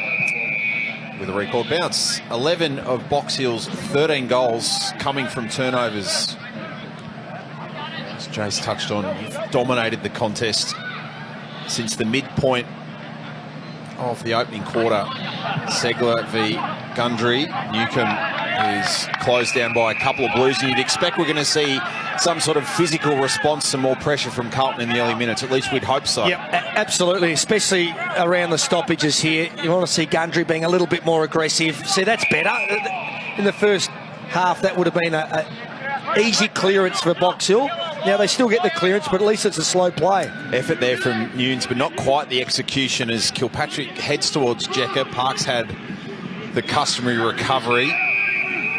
Kick finds Lachlan Swaney on his VFL debut to Nunes. They got Parsons on too, overlap if they can use him. Nunes playing just his 10th VFL game to go with 180 at the highest level. Ramsey back to Nunes. He retreats for Williamson, so 33 to 32 to 31. Williamson kicks it the width of the square looking for Kemp. He'll step inside Green and put the Blues inside 50 with a careful kick that wanted Kennedy. Kilpatrick somehow extracts it free, and again, Box Hill off to the races. Morris can go long. He's got a man over the back. Parks is going to come back with courage and did it really well. Smashed it away from Jekka. But once again, we see the difference in the teams. That kick from Kemp doesn't hit the target. Boxer were just clinical going forward in that second term. Yeah, they certainly were. That was an outstanding spoil there from Luke Parks, former Sydney Swan Academy player, relocated to South Australia. It was good for Glenelg, gets his chance at Carlton, and aerially, he's been brilliant with his marking and spoils like that, because Jekka would have been away then if he allowed the ball to get over the back. The Blues have got Kennedy, Nunes, Honey, O'Brien, all AFL listed players around the contest at the moment. Brownie, you mentioned the numbers. Kennedy's had 11, Nunes has had 11, Williamson 10, O'Brien, Petrevski, Seaton, Ramsey all 9, but they just haven't had the influence. No, that's right. And Lockie O'Brien, he knows why he's not playing at AFL level at the moment. He needs to focus on clearances, contested football, some of that grunt work. At the moment, well, in the first half, he just wasn't doing that. Petrevski, Seaton as well. You know, this standard, he should be finding a bit more of the footy. Stevens goes back and does find it. Then looks to switch with a lovely kick to Kemp, who can get it and go. Runs to defensive 50. Nice delivery to Ramsey. And the Blues were hitting their targets early in the game, but from midway through the opening term, they just couldn't chain those possessions together. This is Swaney. Brought the cheer squad this afternoon, Lockie Swaney, for his VFL debut off the hands of Honey. Taken by Downey, and he floats a kick nicely to find Fergus Green. Kicked a couple in that second quarter where Box Hill peeled off 7 unanswered. Brooksby was amongst the scorers as one of the most spectacular goals we've seen this season. He's got really good hands, doesn't he, Keegan? 31-year-old, the epitome of a journeyman. 3 AFL clubs, all as a top-up. Inboard Segler. Horner points him in the direction of Porter, who can go short or long. Elects to go long. The fly will come from Gundry, staying down Green. Hand off, a couple of options. One of them, Morris, keeps the hands free. Aducci. Jekka couldn't slice it back on the left and almost puts it into the building site. Quick restart from Nunes. Drives it low to a one-on-one. Yeah, nice work from Mercedes to punch it away from Ben Calusi, who's been quiet this afternoon. Just 3 touches for him. You mentioned James Parsons earlier. Just 4 for James Parsons, averaging 20 a game this season. He's been one of their prime movers. Hasn't been able to get into the game. Minor, Newcomb, Kilpatrick. Another delivery inside 50. Williamson back there to try and tidy it up for the Blues. He's confronted by Saunders. Kemp spilt it. Williamson and Saunders now wrestle for it. There's just a little microcosm of what we've seen this afternoon. 11 AFL-listed Hawthorn players in Box Hill's team. 10 AFL-listed Carlton players. Corey Durden, incidentally, was a late out. Hurt his hamstring in the warm-up, so Dale Marshall, a call-up after playing for Rosebud against Frankston YCW in the MPNFL competition yesterday. But a golfing experience amongst the VFL allotments, Jace. You mentioned James Parsons. He and Ben Crocker, the only 2 Carlton VFL listed players with more than 30 games at the level. Box Hill have 8 in their lineup this afternoon, and it's certainly showing with strong performances from Mercedes, Aducci, Kilpatrick, amongst them Brooksby out of the ruck and behind misses to the right-hand side. So again, it's taken us 5 minutes to get our first score of the third quarter, as it did the second. Hurst kick in to Parks. It's down the line. He's got Gundry against Hartley. There's Parsons working short. Gets on the end of it. They need some spark from the likes of Parsons and Crocker, who've been prime movers for them so far this season. Parsons, we know, is a thumping kick. He'll go for distance in the Crocker direction. Can't get to the front against Segler. Petrevski-Seton tried to paddle it through. Segler took it and did well. Got it out the back towards Horner. He's going to be confronted by 3. Ducked the head. Umpire said play on and will then punish. Petrevski-Seton earns the free kick. Gives it off to Williamson. Wants to get onto his left boot and spear it low towards Kennedy at the top of the square. Off hands, Kennedy and Newcomb will walk it over. Joe Newcomb had 12 possessions so far in the game. It was their first inside 50 for ages that they got it really deep into a dangerous spot. The inside 50s in the second term were really shallow around the 40-metre mark that Box Hill just picked off. Kemp flew over the top. Brooksby casting the role of a rover off to Horner, and a chance to get out the back here for Green. He'll collect it. He's got a 1-on-1 inside 50. Decides not to go to Jecker at the first opportunity. Kicks it around Stevens now. Jecker with the second lead couldn't take the mark, but Box Hill again work it quickly from back to front. Luke Parks looking for some help up the ground. Look at those inside 50 numbers. A golf plus 28 the way of Box Hill. You never see him get frustrated though, Emerson Jecker. He had every right then to sort of say to Green, get the ball in. You did a U-turn that cost him, but just casually walks back to his position. It reminds me of Mark Waugh. He does.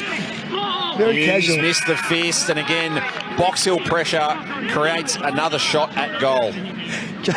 I've just compared a footballer to a cricketer. Cricketer from 30 years ago. But nice, and you never saw him too upset, but very skillful and gifted. We just play on for that sort of stuff now. Like, that doesn't even make your top 10 over the last 6 years. Incidentally, a positive from a Carlton point of view, Sam Petrevski-Seton had 10 tackles total in his first 8 AFL games this year. He's had 8 today. It's clearly been a focus. Reminds me of Buzz Aldrin, you know. So Connor Nash to try and kick his 3rd VFL goal of the season. Box Hill's 14th of the afternoon. They're making every post a winner.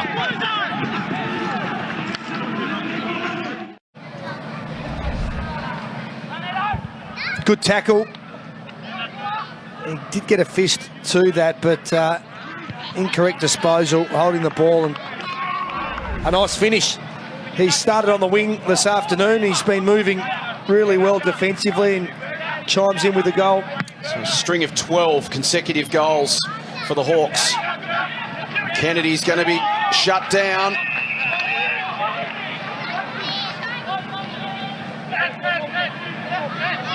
This is Ed Phillips.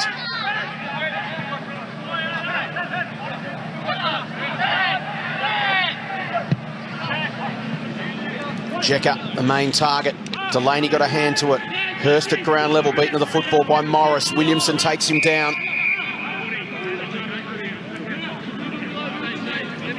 Some electrifying prospects in that forward 50. Morris, Saunders, Brockman. Jecker is the tall. Brooksby in there as well. Got the tap down to Parsons, who stripped of the football. It spills to Minot. He has a flying shot at goal and just misses left. It's a very hard forward line to transition the ball out of. Opposition teams have found when Box Hill lock the ball inside their forward 50, their forward pressure is good enough to force that hack kick out or a turnover and come straight back in quite often. Phillips goes looking for Jack Carroll, collects it on the bounce and goes back to Ramsey, whose left football is out on the full, and that's just colouring outside the lines of what's necessary at this level, let alone AFL. Yep, and that's the recipe for good sides. Repeat forward 50 entries, keeping the ball, you know, having the game played in your forward half. Kilpatrick casually to Connor Downey. Kilpatrick has had a game high 17 incidentally. Downey heads for Jecker. Through the legs of Brockman. Aducci for his 3rd. He can sniff a goal from everywhere. Oh, he loves them too.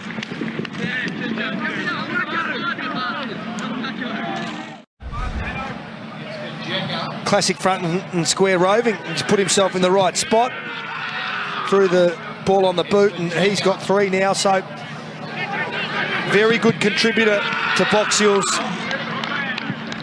forward 50 this year, 8 goals. It's been the first uncompetitive performance from the Blues all year. They lost by a point to Southport after leading by 5 goals in the opening round, then beat Brisbane, beat Essendon, and then we saw them against Footscray at the Whitten Oval a couple of weeks ago, and they came storming back, got right into the game, and in the end lost by 3 goals. But today the wheels have really come off. Yeah, they have. Yeah, they've just been completely outplayed here, and you're looking for a response from some of their senior midfielders. Minot to Kilpatrick, run down by Swaney. That opens the door now for Kennedy to sizzle one inside 50. Beasley came out and attacked it. Ineffective handball. Shannon tried to get it to Marshall. Umpire was on the right side to see that it was a throw. Box Hill's tackling has been, a real feature today as well. They're really hunting after the Blues, turning the ball over. Nasidi to O'Brien. Their ability to spread the field and beat the Blues at their own game, really. Horner now to Porter, and use the ball so well. Brownie, their ball movement and usage has been outstanding. Yep, and they got Phillips on here. They've just been able to string together these possession chains that the Blues have not been able to, back the other way. Every time Carlton players have looked up across half-back, the options have been closed down immediately, which suggests the Hawks have just been working a little harder in both directions. And down his kick, delightful to Minot.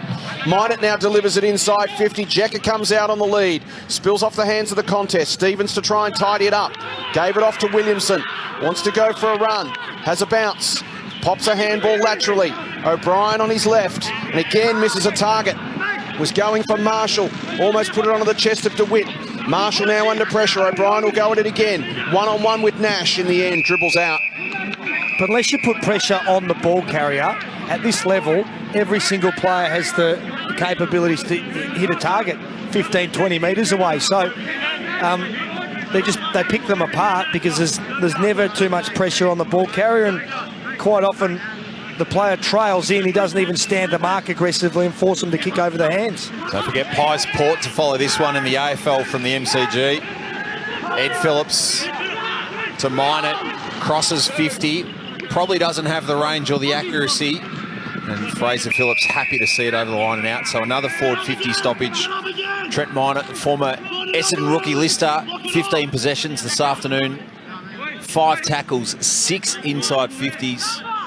4 clearances. He's been so busy around the contest, and Chris Monaghan, Dan Napoli and the recruiting team at Box Hill have again loaded their list with very good talent. And as Brockman flicks a ball at it, and the Hawks move their way to 99. O'Brien with the kick in. Delivers to the chest of Kennedy. Williamson working hard towards the wing. That hard work's going to be rewarded, and that was a beautiful kick.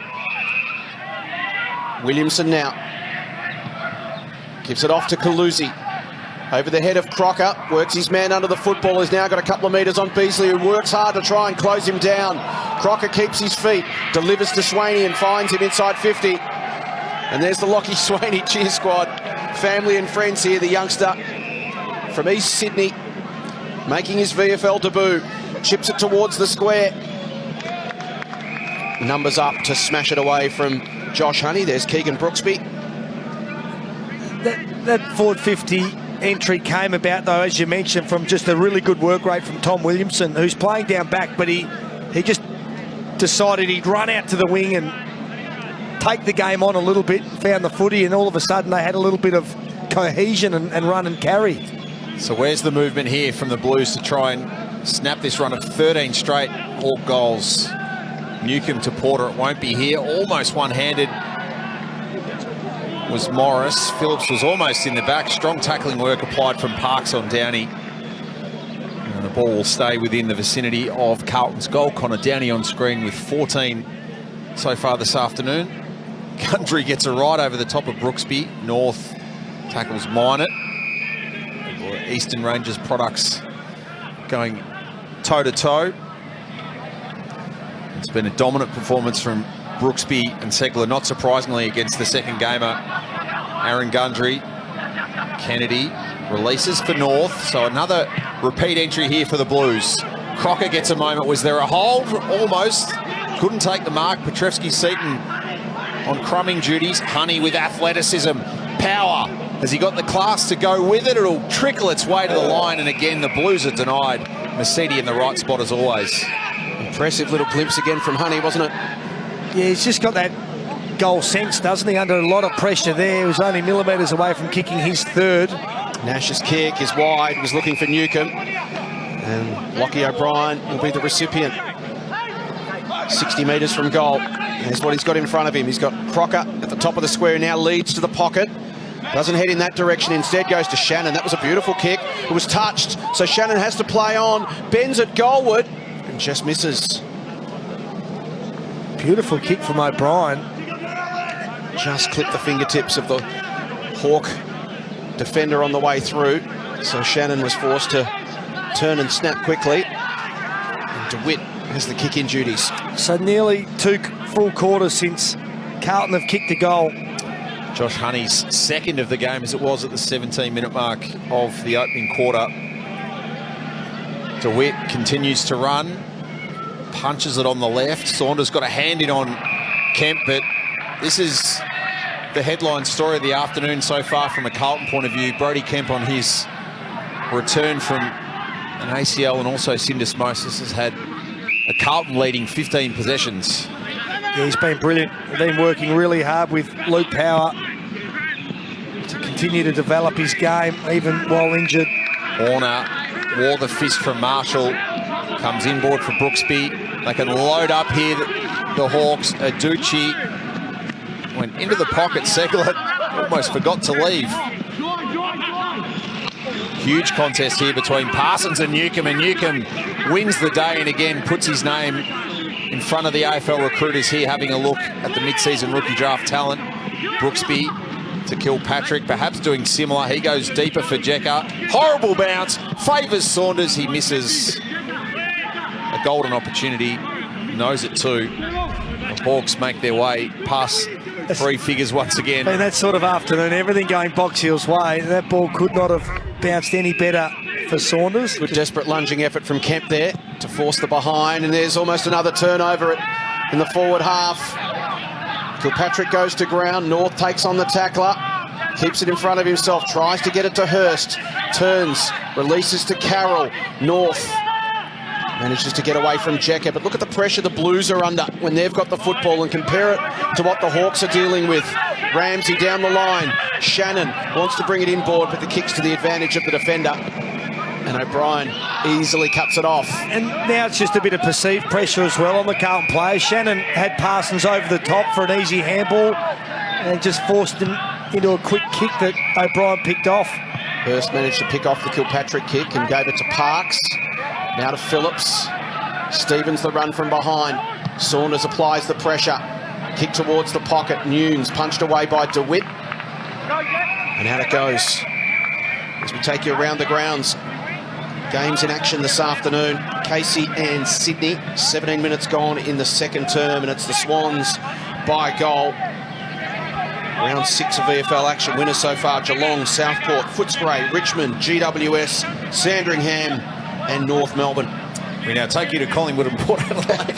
11 matches around sometimes. Of course, that match between the D's and the Swans is the match that was rescheduled from round 4 as a result of the COVID scare in Sydney. Dan O'Keefe watching on, and all the good work the Blues have done to establish a pretty healthy percentage is getting eroded quickly here this afternoon. Free kick will go the way of Carlton and Tom North. So we're into time on, as Brownie touched on. Carlton without a goal in over 2 quarters of footy now. 13 straight to a sizzling Box Hill. So Box Hill have dropped 2 spares behind the footy. One, the ruckman in Segler, and the other is DeWitt. So that's the reason, if you're wondering, watching the TV screen, why Carlton didn't just go long inside the forward 50. So 11 inside 50s to 6 for the quarter. Box Hill's 11 yielding 2-4. Just 2 behinds from the Blues. 6 entries thus far. James Parsons is now the ruckman against Jonathan Segler, giving up 25 centimetres. Newcomb, his 4th possession of the quarter. It's a wide one to Kilpatrick, who's been huge in this term This will be his 8th touch, the most of any player on the ground. Shorten inboard for DeWitt. He's been in the system for a while, Braden Kilpatrick. This is his 39th VFL game this afternoon. Still just 23 years of age. Nudge, as you mentioned, his form at the moment, 34 last week. Putting himself on AFL radars as O'Brien goes to Masiti. Over the head of Ramsey, who's now got to track it back. Aducci versus Hurst. Hurst really quick. Handball's a little slick for Ramsey. Aducci just farms it out. Porter, Minor, delivers inside 50. Jekka comes out to meet it. He's got a couple of options in the corridor, and he delivers it to Ed Phillips. Yeah, it was a good 50-50 win from Hurst. And then Phillips pops another over the top. And Dan O'Keefe would be very unhappy with what he's seeing there. They've switched off the fumble from Ramsey. Was all it took. Opened the door for the Box Hill midfielders to swoop on it. Jekka takes the mark. They could have gone further afield to Brooksby, square it up, and I think the Blues have put the cue in the rack. Still with a quarter to go. This is not great signs. Last 3 games, 25, 34. And this afternoon he's coming up to 22 possessions. And a miss.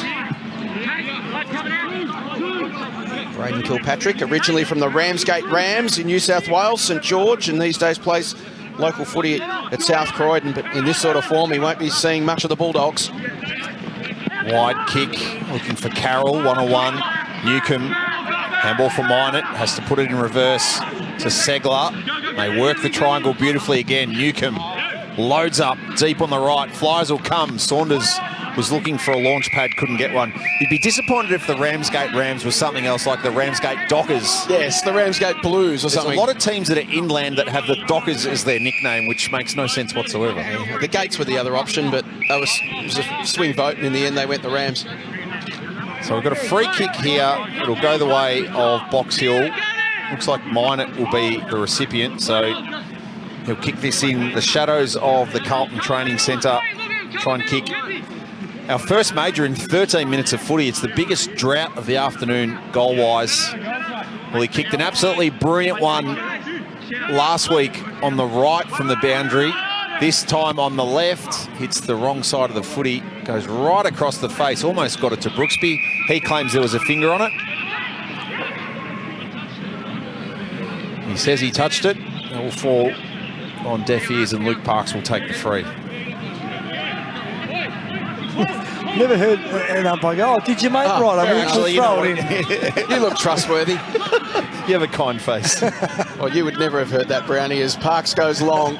The mark's taken by Hartley.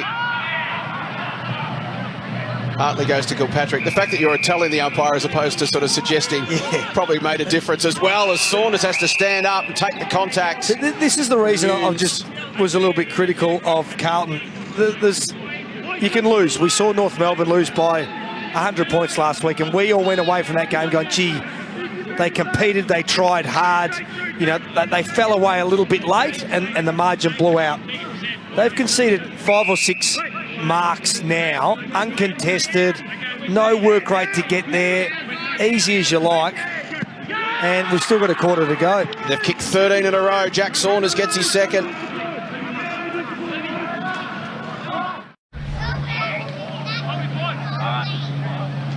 Marks inside 50 for the term, 5-1 in favour of Box Hill. And they've been second and third marks. You know, you can allow the 1 mark for Jekka at the 45, but then to wheel it and kick it into the corridor, find another, chip it again, find another. So that goal from Saunders, their 14th unanswered. Yeah. It's 14-7 to 6 behind since Josh Honey's goal, the 17-minute mark of the opening quarter. And that's just devastating for the Blues and all the work they've done so far this season, being so competitive. This afternoon it has gone horribly wrong. Segler is read better by Kennedy, who can release it now for Gundry.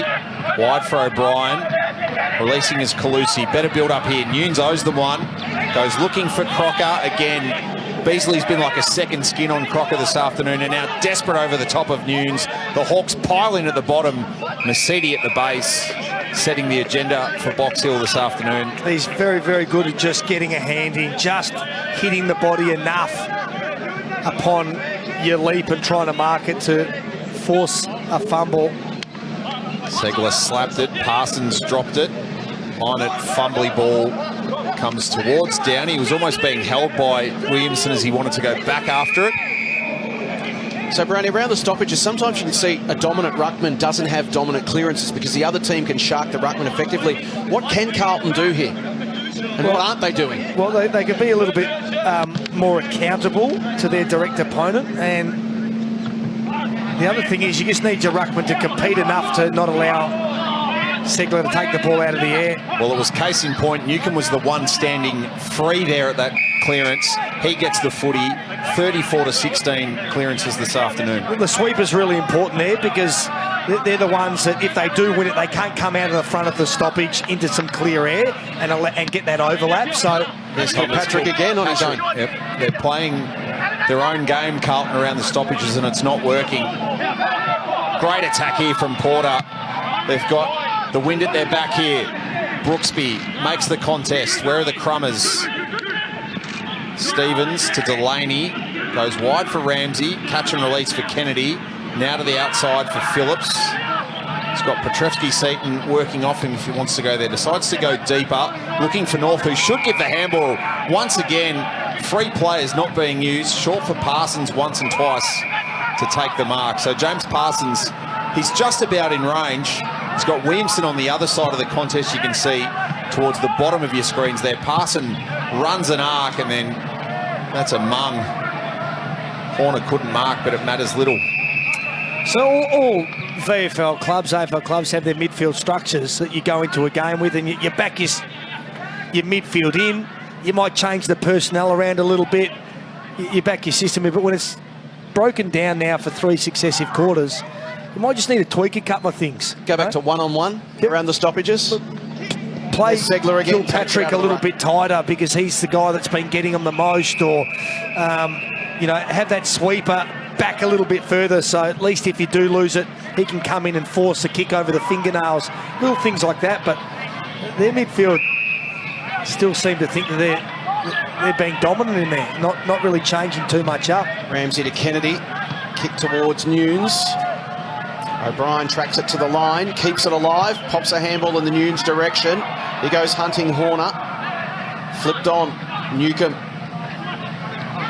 Through traffic to Downey. Now Minot. He accelerates off half-back. Lovely delivery again to Jecker. Turns, looks up, delivers long and flat inside 50. Saunders works his man under the football. Phillips. Bouncing ball towards the line. And is that a hold? It is. It was a 3-on-1. The Blues had the numbers, yet Saunders comes up with the football. It's a little bit sloppy. We're seeing very different forward 50 entries from these two sides. He's already kicked 2 goals, 1. He's had a nice afternoon. Wheels around and misses to the near side. Just on the clearances, boys. So Newcombe 8. Segler 6, Minot 5, Kilpatrick 4, Matt Kennedy 6 for Carlton, Petrevski-Seton 2, and then a handful of ones. Surprised they haven't identified it was going to be an issue for them coming into the game with Aaron Gundry in just his second VFL match, conceding height, weight and experience to Jonathan Segler, but then also not having really a partner in crime. Segler's been able to have a chop out from Keegan Brooksby throughout the afternoon. And even beyond the rucks, the pure numbers suggest all year that Hawks are an inside team, the Blues are an outside team. It was always going to be a weakness. Haven't contained the bushfire there, Carlton, as Honey, one of their few shining lights. He's had a limited amount of supply from centre wing. Hits the kick for Calusi, who should run away from Hartley here. Assesses his options, comes in board. One of them, Shannon. Oh, well done. O'Brien read it best. At the drop, North, can they finally break this drought? They'll do so with a floater from Tom North. Well, it's been a long, long time coming from the 17-minute mark of the opening quarter. It takes until the 31-minute mark on the edge of three-quarter time for Tom North to break a run of 14 unanswered goals. He kicks his 3rd of the season, and one of the better build-ups we've seen. Yeah, it was good transition. They had a spare man out in the wing who they found. A quick kick to Calusi, who took the mark and immediately played on. And Tim O'Brien came across, might have been able to take the mark, but did the double-handed spoil, fell into the path of Tom North, who who finished with a nice classy snap there, and to say they needed that is an understatement. The game is done and dusted, but you just like to see in this last quarter, I'm sure their coaching staff will just implore them, try and win the quarter. Try and win some of the clearances. Let's try and get on top in a few areas so it's not a complete wipeout this afternoon. We can take some positives away and work on them. So that was a 14-goal run snapped. 14 goals for the Hawks. The Blues get their fourth. Margin back to 78 points. There's a free kick.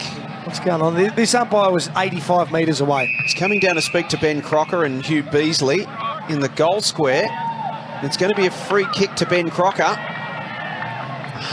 75 metres off the ball. I'd be gobsmacked if he was able to see anything there.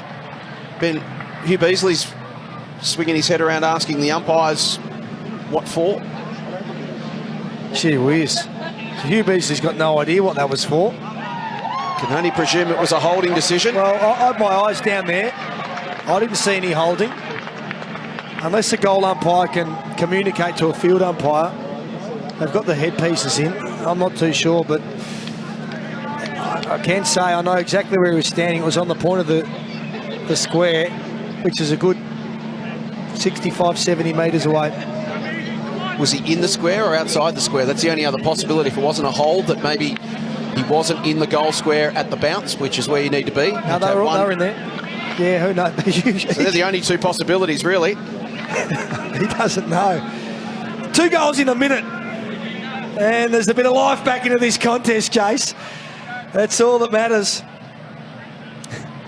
Yeah, very little. Here we go. It's 33.5 minutes gone. Third term, margin back to 72 points. It's going to be a Hawthorn or a Hawks free kick and a 50 after Matt Kennedy boots the ball inside the forward 50 for the Blues. It's going to come back the other way.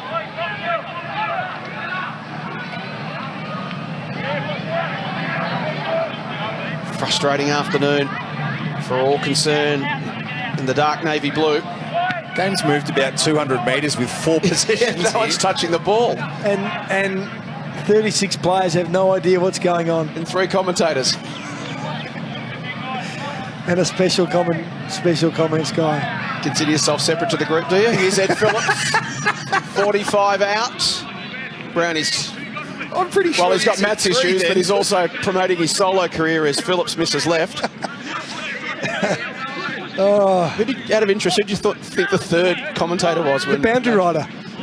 Which is who today? Marcel Marceau. Parks was read by Minor. It was just a nanosecond late on the scene for Kennedy, and there's some angst amongst both teams beyond the 30-minute mark. Lengthy quarter. And that's saying something, given we've only had 3 goals to 2. The 2 Carlton goals coming at the 31 and 32-minute mark. So Ben Calusi has the final touch of a quarter, once again dominated by Box Hill. 2 late goals. And earn their stripes. Magpies. Power. Sunday Arvo footy on 7. Spectacular autumn day in Melbourne. We're at Icon Park. It's our 7 VFL match of the day. Let's check the highlights thanks to the 3-litre Isuzu D-Max, and most of those highlights have been brown and gold. Hawks have been absolutely outstanding. Right from the outset, the Blues hung with them for the first half of the first quarter, and the Hawks just kept on going. At one point, booting 14 unanswered goals. Harry Pepper got on the board there. Damien Mercedes launched it long from half-back. One of the goals of the year to big Keegan Brooksby. Gathered off balance from 52 metres, dribbled it through for a goal. They've had the answers at both ends of the ground this afternoon. Aducci's been busy. He's bobbed up and kicked 3 goals. And at 3-quarter time, what a performance so far from the Box Hill Hawks. They're 16-13, 109. Carlton 5-6-36. The margin out to 73 points. They booted 3 goals, 7 to 2-2 in that second term. So the quarter margin's 22, 62 and 73 points. Brownies, we take a look at the overall numbers. The inside 50 count really blown out, 56-27. And the most impressive thing probably from a Box Hill perspective is Emerson Jecker's got the most on the ground with 3. They have 11 individual goal kickers, another 4 players that have had shots on goal. So it's been a really good spread across the board offensively for the Hawks. A couple of other games going on in round 6 of VFL action this afternoon. Casey and Sydney at Casey Fields, and at half-time it's a tight one. The D's up by a point, 4-6 to 4-5. Jay Lockhart with 14 possessions, O'Riordan with 19 for the Swans. And the Bull Ants taking on Werribee at Preston City Oval as well this afternoon to round out round 6 of football. Watching for the Blues. And it's Werribee getting the jump on the Ants. They've kicked the first 3 goals of the game. Winners so far: Geelong, Southport, Footscray, Richmond, GWS, Sandringham, North Melbourne. And the Hawks well on their way here with 1 quarter to play. They lead by 73 points. Braden Kilpatrick's been outstanding with 24 possessions. Minot has had 20. Newcomb's had 19. We've said it a lot this afternoon. It's all started around the stoppages this afternoon as we head downstairs into the Box Hill huddle and Coach Sam Mitchell. Sam, what's pleased you most through the first 3 quarters? Our consistency of effort has been strong. I think that the small things well. Clearly we've had an upside with the ruckman, having a bit of an advantage there. But we've made the most of it, been able to lock it in our front half for most of the game. Good spread of goal kickers too. Sammy Ford of centre. Everyone's chiming in. Yeah, it was good. A few too many point kickers in that quarter for my liking. But good that we're able to spread a bit of the love in that front half. But we'd like to finish the game a little bit better than we did in that quarter there. So 1 quarter to play, 73 points up. What is the message? Just stay consistent with our standards and what we're about as a club, and make sure we can remain true. We don't want some guys working really hard doing the right thing and other guys dropping off, so we want that consistency. Appreciate your time, Sam. Thanks, Best of luck for the final term. Cheers. Boys went out and clarified the Beasley-Crocker incident with the umpires. They were good enough to share the insight that it was for a clenched fist off the ball. No report, but Beasley clearly infringing on Crocker. Umpire off ball closest to the incident spotted it, free kick paid, and obviously that was where Ben Crocker was able to kick that goal. His first of the afternoon and his 17th of the season. He's done a good job, Hugh Beasley, today. And Jonathan Segler, as Sam Mitchell mentioned, they've had the advantage of the ruck this afternoon, but as we said during the call, sometimes you exploit that advantage and sometimes you don't. And this afternoon, Box Hill have done a superb job at exploiting it. He's working his way back into full fitness quite nicely. Missed a few weeks with his ankle injury, played last week and gets a bit more time as a ruckman this afternoon. Now, Ed Delaney, who we mentioned is playing down back. He's gone into the ruck. He's gone into the ruck. So probably, as I look through their list, was one of the only guys that would have the height and athleticism to give Aaron Gundry a bit of a chop out here. So you've got no choice as a senior coach just to move the magnets around a little bit, play some players in different positions and see how they and the club respond. He's got a huge leap on him, Ed Delaney, so we'll see if he can jump over Segler. See, Segler goes right to the middle of the circle to prevent Delaney getting a run. Doing the Crackers Keenan, sort of slapping the legs. So Segler will come in from the side. Delaney will try and get a jump at him. And look at Segler take his space away to prevent that. Smart ruck work, and he puts it into the path of Kilpatrick. That's just an experienced guy that knows his craft really well. Parsons' kick. Awkward bounce for Phillips. Taken by O'Brien. Feeds it back 40 metres to Ramsey. Misses the target. Marshall. Ramsey. Here's O'Brien under pressure. Kennedy. Off a step back towards the wing. It's a one-on-one contest. Nash versus Nunes. Nunes pops it over the top to Ramsey. Phillips. Chip kick down the line. Mark taken by James Parsons. So margin at 73. It was 62 at the half as Crocker, most recent goal kicker in the game, takes the mark and gets moving immediately. What can Carlton do down the stretch here? Honey not able to take the mark. O'Brien, Petrevski-Seaton tried to duck through Nash. Porter will be claimed immediately. It's just the 11 disposals for Petrevski-Seaton, but like you mentioned earlier, he's now laid 8 tackles. So that's a focus area for him. He probably would have liked a little bit more of the footy. It's a frustrated Jack Nunes who infringed there on Cal Porter, who's playing his 38th VFL match this afternoon. Just one AFL game with the Bulldogs. 3 to beat there for Segler. Kilpatrick, superb afternoon. Gets the kick almost to the wing. Brooksby collects, can keep the arms free of Parks, and lurking in the right spot was Morris. He ducked his way out the back. He'll share it in board with Aducci, who can take it on the bounce, go back to Newcomb, who's a decent right boot from 52. It marches its way towards goal and misses to the right-hand side. John Newcomb, 20 touches, yet to hit the scoreboard this afternoon, but as we mentioned, 8 clearances. Fraser Phillips picks up the half volley. Williamson comes streaming through defensive 50. Spears it low towards O'Brien. Slaps it back in the Williamson direction. Thought about the give. Smothered off his boot by Phillips. Kilpatrick coming in one direction. Hurst the other against Hartley. Hartley hangs on to Cody Hurst, who takes the free kick. He's tried hard, Cody Hurst, this afternoon. Hasn't got a lot of the footy, but defensively he's tried to do the right thing. Launches it high and long down the wing. Petrevski-Seaton second to the football. And bounces off Cal Porter and out for a throw in. So any of the Carlton players today, Kennedy's had 20, Ramsey 19, Williamson 18, Kemp 16, Nunes 15, O'Brien 14, Petrevski-Seaton 12, Parks 11. Any of those putting their hand up for an AFL game next week? Honey's he's done some nice things, kicked a couple of goals, and I think Kemp will need more football and more fitness, but geez, he showed why he was such a highly touted prospect. First game in 2 years, he's slotted straight back in. To Nunes, now to Kennedy. They attack through the middle of the ground. Crocker's got a couple of metres if the kick's good. Beasley closed late and did enough to get it to the line. Hit 5 metres on Beasley then, and just the kick was good into space, but the closing speed of Beasley and just the timing of when to engage Crocker was very good. Did just enough without infringing. Hugh Beasley, the veteran, playing his 43rd game this afternoon of VFL football, which doesn't sound a lot, but he joined the AFL system way back in 2015 with the Brisbane Lions. Here's a chance for Delaney. Just got the angles wrong. There was a few times a couple of years ago when he was at Richmond, he was probably in their best side, but wasn't getting games because the Richmond AFL listed guys were getting games in front of him. So yeah, he's had to work really hard. Premiership player in his last game as a VFL Tiger. Brother Charlie was in the squad this afternoon for Box Hill. He not able to crack his way into the lineup. The Segler marks. Kilpatrick always in the right spot and typically using it well. Brooksby marks. That's what's in front of him.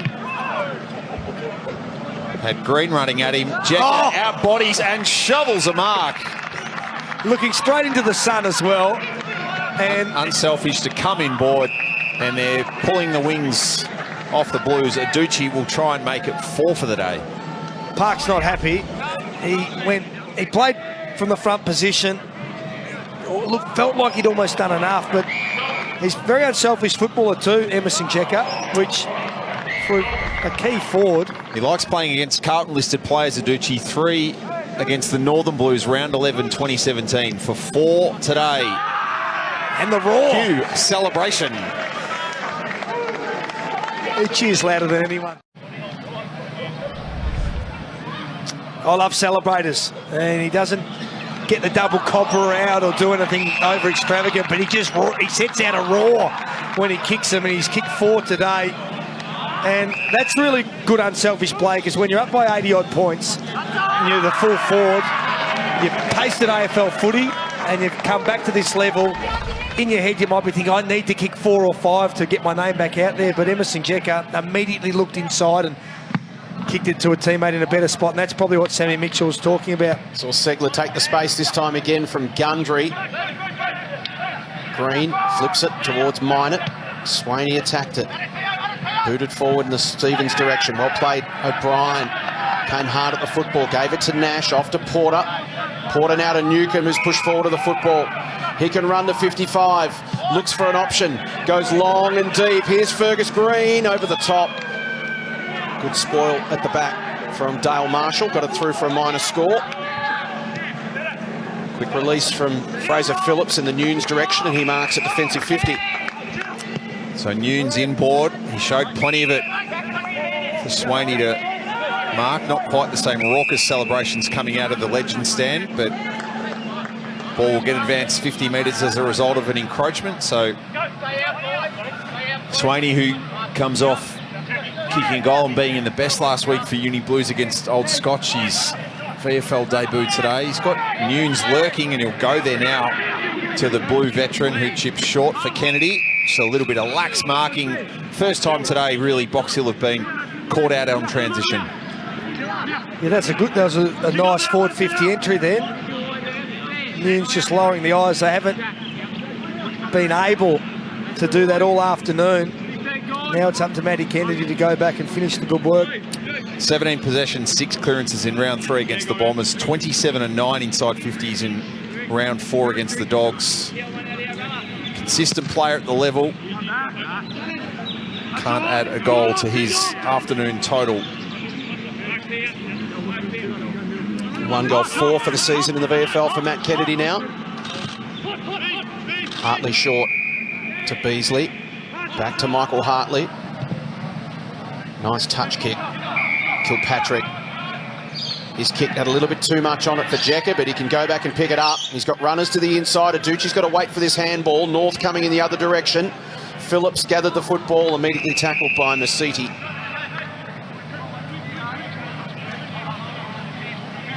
As Fraser Phillips was on the Blues list last season. Masiti pokes a kick. Just got options aplenty this afternoon, the Hawks. Every time you look up, they've got multiple choices to go for. Kilpatrick inside 50, and that's pretty comfortable for Fergus Green to come out and take it in front of his face. 45 from goal. Yeah, been a couple of nice recruits from former Footscray Western Bulldogs. Porter down back, Green up forward, bookending this Box Hill side, and he can line up for goal number 3. He's kicked 14-4 for the season. Accuracy's been a real strength of his right through this VFL campaign so far. See what he can do from just inside 50. Gets close to the man on the mark. It's going to drop short. Punch to the top of the square. Ramsey had to be quick. Calusi got it to Marshall. He puts it into the path of North, and the Blues a chance to attack from half back. O'Brien will go back. Great effort. Once again, Hugh Beasley. The king of 1%ers. He's only had the 5 disposals today, but he's done plenty of that work. In fact, I reckon he prefers to spoil than get a disposal. Some defenders are like that, Chase.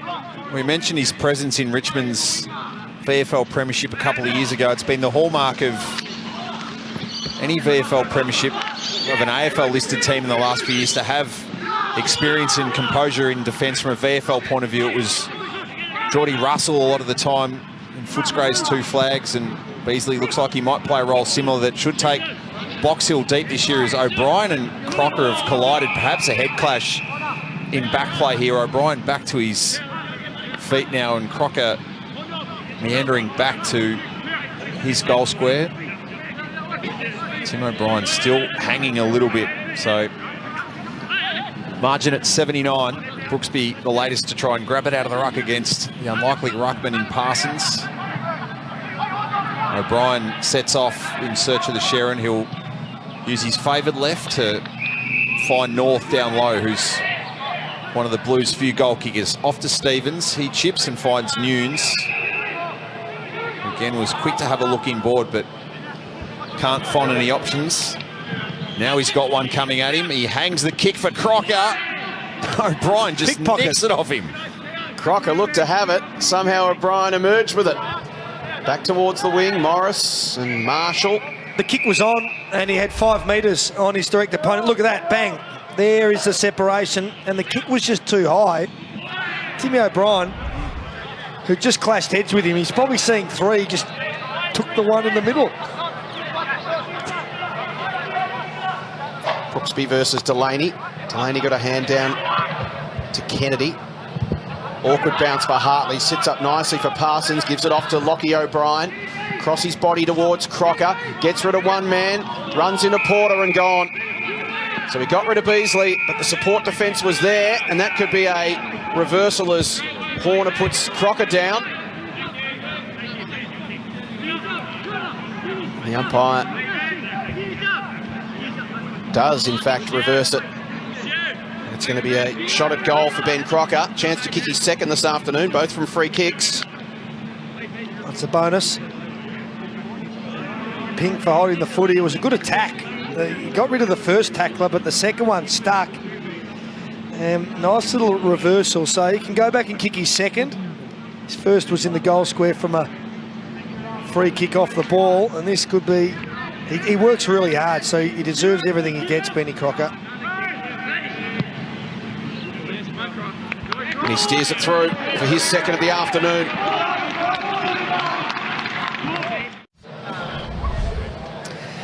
So he got rid of Beasley, and that was the great tackle, holding the ball decision. He wasn't too happy.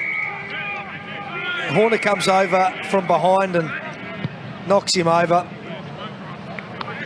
Umpire goes 50-50, but he's paid a free kick there. And Crocker, who has been well held this afternoon, but he's worked really high. He's got nice and high on occasions. He's kicked a couple. Minot was tackled to the ground by Petrevski-Seton, who adds another scalp to his afternoon. 9 tackles, 12 touches for Sam Petrevski-Seton in his first VFL game to go with 88 for the AFL Blues. Ashko's looking for it. It pinballs between him and Stevens. Just to flick a backhand at it. Minot and Petrevski-Seton. That's tackle 10. Battle again. And watch his starting positions here at the stoppage, which is really good. He gets in behind Minot and engages him. So that's better work around the stoppages for some of the Blues players. Stevens emerges. Half volley required here from O'Brien, who can dash away from Hartley. Too high for Nunes. Horner can trap and send it back to the outer side. Hartley, as you can see, shielding his eyes from the sun. Marks darts the kick over the head of Morris, but this is how he'll like it. He's out the back on Phillips. Just didn't get the bounce he wanted. They both run past. Phillips goes back and has support from Parsons to Ramsey. And trapped down on the knees with Stevens. Players just probably starting to fatigue a little bit now. It's a really warm day. Big oval. Sting's certainly gone out of the contest. Kennedy to Hurst. Over the top to Delaney, a fumble. O'Brien can come through and pick it up at 50. Wants to circle back, feeds a handball through to Hurst. Hurst brings it back inside. The target was Honey, and that's a fantastic mark to Newcomb. Another good performance from Newcomb this afternoon. He certainly could belong on an AFL list. Beasley to Aducci, to Jekka. Well, the Blues have got 2 mid-season draft spots available. They might be looking at Jai Newcomb take them apart this afternoon and think, well, he'd look all right in a navy blue jumper as Green turns, goes, delivers towards the top of the square. And Fraser Phillips stands tall, takes the grab. Punches it out wide. O'Brien marks a defensive 50. Confronted by DeWitt. Sizzles a kick over the top of the contest. It might work at the back here for Crocker. He's got a couple of metres on Mercedes. Turns back inboard, didn't like what he saw ahead, brings it into the corridor and finds Honey. Run from behind. North's going to get shut down. Honey will now just launch it high and long inside 50. Segler in best position. Easy pickings for Segler. 6 marks on his afternoon. Provider for DeWitt. To Minot in your sense. Box Hill could go coast to coast here. Well done, Kennedy. Phillips just tried to tunnel him, and Kennedy was able to hold that ball with one hand. Off to North on his left. Finds Nunes getting busy in the latter minutes. Goes looking for Crocker, who's trapped behind Mercedes. Got a fist on it and nearly took out the trainer in the pocket there. Boys, I mentioned 19 years ago this week since the last time these 2 teams played, as we see possession getters on the ground. That coincided with a very famous day in VFL history. Tony Lockett made his debut that afternoon for Port Melbourne prior to his the comeback for the Swans, which was, of course, very short-lived. His opponent that day for Werribee, Brian Harris, before, of course, he became the Norm Smith medal winner, Brian Lake. Tony Lockett's first comeback game at North Sydney against the Bombers in that pre-season game. It was the first game I ever did on TV. Is that right? So there you go. Complete the circle. Insert yourself into a story. Complete the circle. What year was that? 2002. 32. Yeah. The year you made your debut. That's You were suspended at the time. So now I've worked you into it as well. I'm working on Nudge. What did you do in 2002? Nudge, what were you doing at the time? You were captaining Casey. Certainly Mile wasn't modelling, weren't captaining. you? Here's Williamson from 52 metres. Went out to the left, and that's where the kick went as well.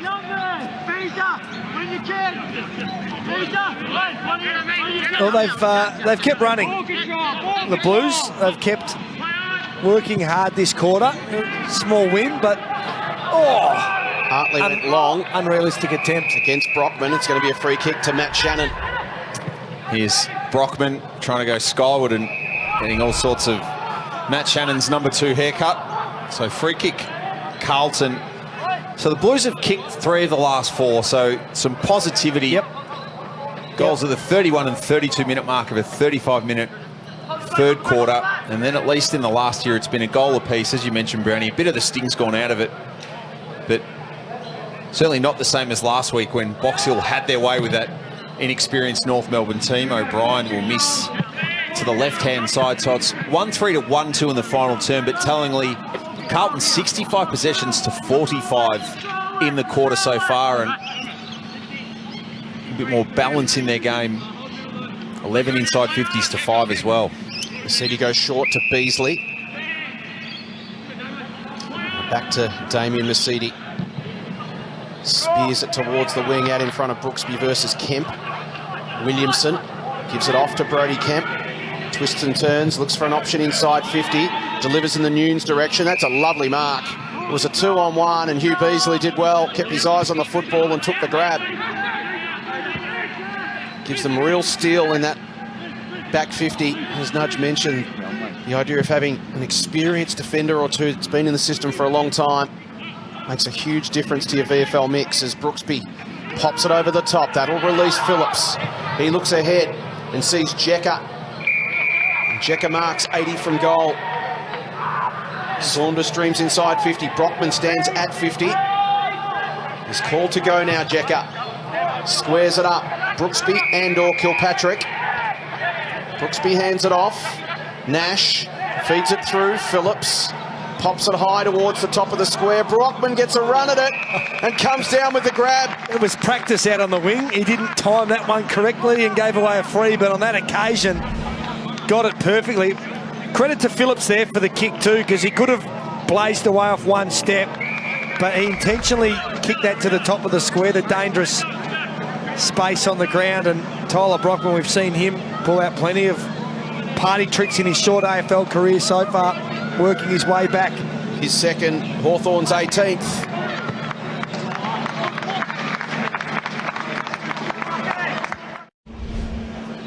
He's got a nice leap. He's really good when the ball's on the ground. We know that. He probably flies a little bit too much for a small guy, but you can understand why. You know, when you can do that. There's Clarko. He'll be watching very closely after another loss. Puopolo replacement, isn't he? That sort of player. Yeah. And Saunders and Brockman, Morris, obviously, a couple of guys that have really put their names up in lights again this afternoon to get an AFL call-up. Wide for Connor Nash. To Mercedes. Should pay tribute to, speaking of good defenders in this league, Casey Demon, Jack Hutchins playing his 100th VFL match this afternoon against Sydney as Newcomb marks and again goes north of 20 possessions. Just his 5th AFL game. And speaking of fives, if he kicks this, Vinny, do not pass. We need to just listen to him scream. Yep. Audio directors have the volume button cued, please. Aducci for his 5th. Oh, he didn't.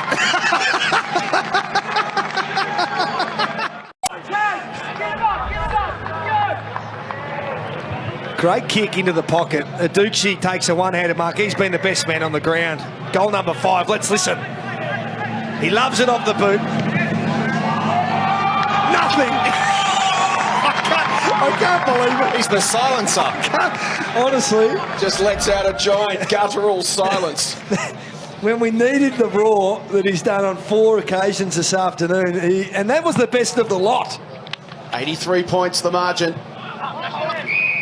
That's holding. Nash and Kennedy come together. Free kick to Matt Kennedy. Possession number 26 now for Matty Kennedy. Goes for territory, drives it long in the Crocker direction. Spills to ground level. Horner on his knees, gives it to O'Brien, and now DeWitt. Tidy again coming from half back. It's Segler to Nash. Saunders now in a foot race against Calusi. Calusi did well, got the run of the football, and then a tiny little kick across his body to North. Now Kennedy. Matt Shannon. Good delivery, O'Brien. Markle free kick. They're the kicks that they haven't been able to execute this afternoon. The little one into the corridor by Calusi that just opens the ground up, encourages run and carry from behind. So Kennedy picking up plenty of touches in this final term. Well read by O'Brien, just cuts across Gundry and takes the mark as we go round the grounds. Couple of games currently in progress. Casey and the Swans still tight midway through the third term, just a point the difference. The D's one of the pace setters in the VFL this season, as they are in the AFL. As the quarter time score about to come from Werribee and the Northern Bull Ants. Short ball to Parsons. Wow. Mickey Barlow and the Tigers up and about. 7 VFL zone. Premier Special Comments man Michael Barlow getting it done in the coach's box as well. Tigers kicked 8 in the first 20 minutes of that one. The first quarter went 34 minutes. So the Bull Ants just holding on for what could have been an enormous quarter, or was. It could have been even bigger. 17 shots in the first term. This is Ben Crocker from the boundary line. Footscray Casey, incidentally, will be our broadcast match next Sunday afternoon from Whitten Oval. The undefeated Dogs. Casey trying to continue what's been a good season so far against the Swans across town as Crocker goes deep. Segler can clear with a snap of sorts. Brooksby gets a hold of the collar of Kemp.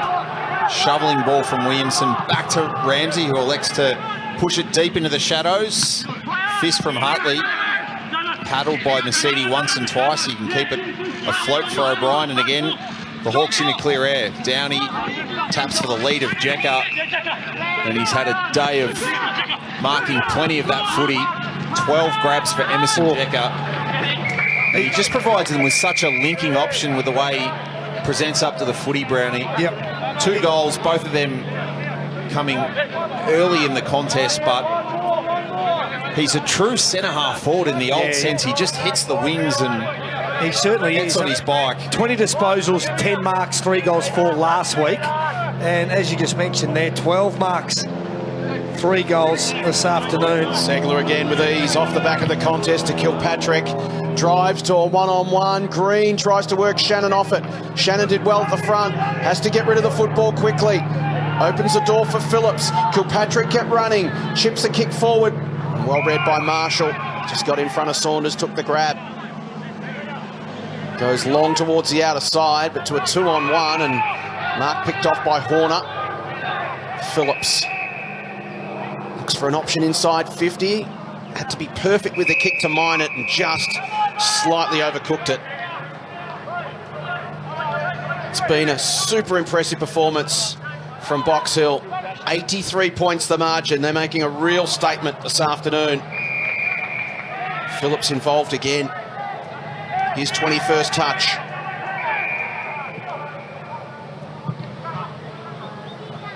Jecker sets himself and up he goes. Yep. Keegan Brooksby did a really good job there off the ball. You wouldn't have seen it. But just to get in the way of Parks, his direct opponent, and allow him to run and jump at this footy. And that's probably where his work rate. He was up on the wing, the half-back flank taking marks. He worked really hard to get back to full forward. And by the time he did his second lead then, Parks was very fatigued.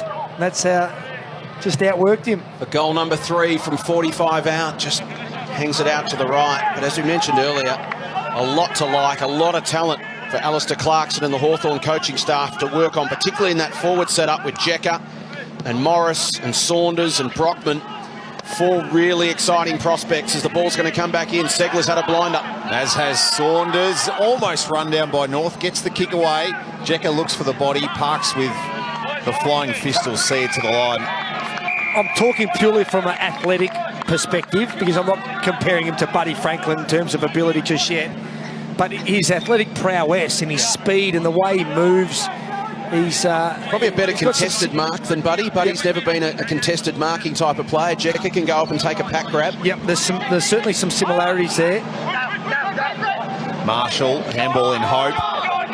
Newcomb, back to O'Brien. Has to think his way through the traffic. Mine it. Sensational kick to find Brooksby. And that's the ultimate compliment, so I wouldn't just be throwing it around willy-nilly, but good balance of speed and endurance. So Keegan Brooksby with the final act of this one. He's got 1-2 on the afternoon. It'll be his 20th possession of the day. So the Hawks coming off a 108-point win last week to win this one by 90.